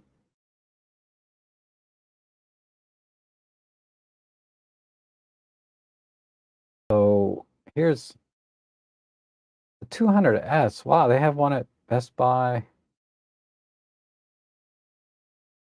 This is a really good printer too, but I don't know if that looks like it's a 13 by 19.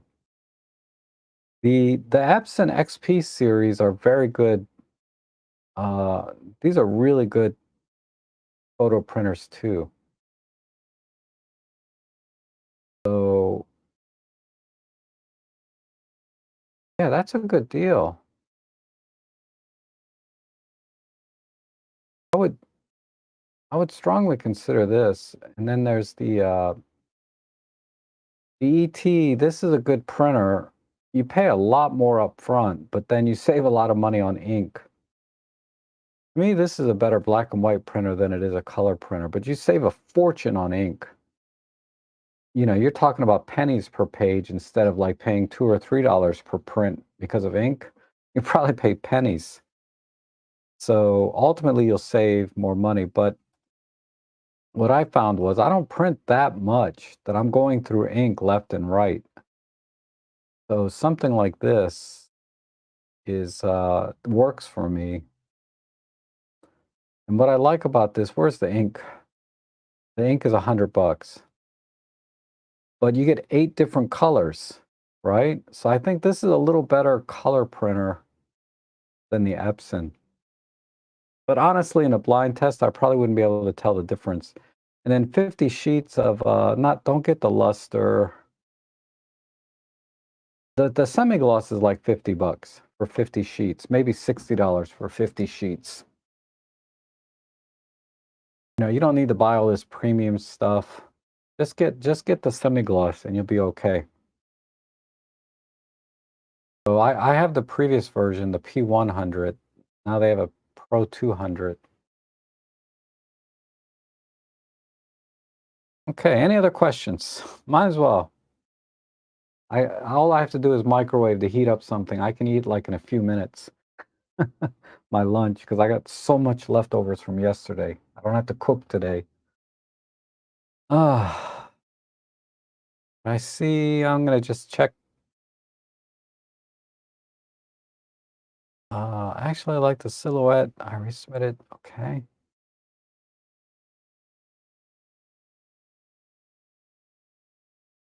Yeah, I think you guys are good. Also, as I've been re-editing some of my older images, I think the editing software has improved and is making a better job. Yep.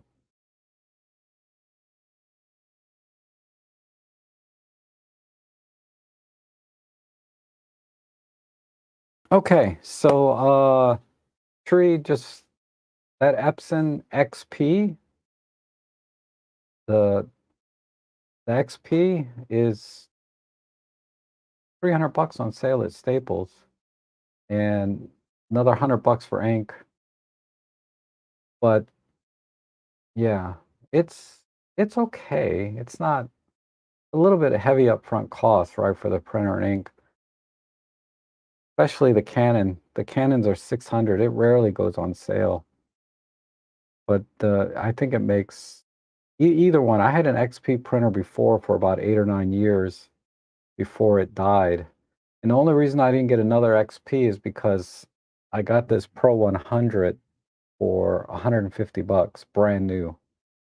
I couldn't pass that up because somebody bought the printer, never opened it, never used it, and I got it for 150 bucks.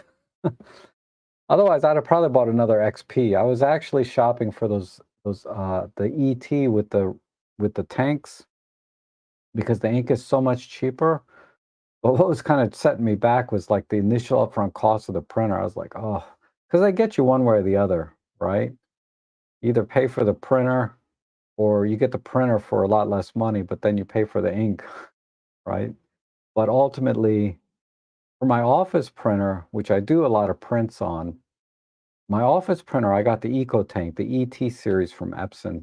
The EcoTank, I mean, I've only replaced, in 2 years, I've only replaced the ink once. And that was like, it only cost, and I bought generic ink. No, I bought original ink.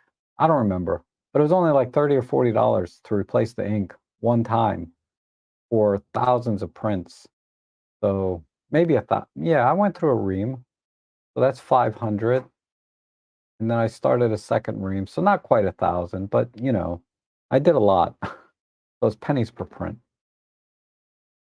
All right, you guys, thanks so much for coming in. I'm gonna go microwave my lunch and watch a little bit of news, and then maybe go out and shoot with the OM3 some more. I have to send it back next week. Uh, I need to do a review on it, I guess. But it's kind of a known quantity. It's the image quality, right? Either you like the styling or you don't. You got 2,000 bucks or you don't want to spend 2,000. I mean, all these reviews I see online just are wonderful. People are hyping it. They love the camera. They bought one. Like, I'm buying one because I like the looks and I like OM systems. But I that's why I don't do camera reviews. They're just well, at least for a camera like this where there's already another camera that does exactly the same thing, the OM1 Mark II. It's just a different style. So I don't know. I like it, but a lot of people, they don't care about style, right? They just want a camera to take pictures and do it as efficiently as possible. You know they just want a camera that takes nice pictures. They don't care what it looks like.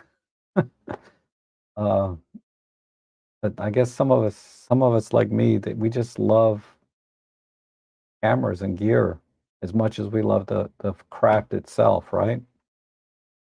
So you guys have a good weekend. Take lots of pictures. We'll see you again Sunday. Oh, Sunday! Don't forget, I got the 7th annual meetup part 2. We're gonna do that too. So we'll see you guys then.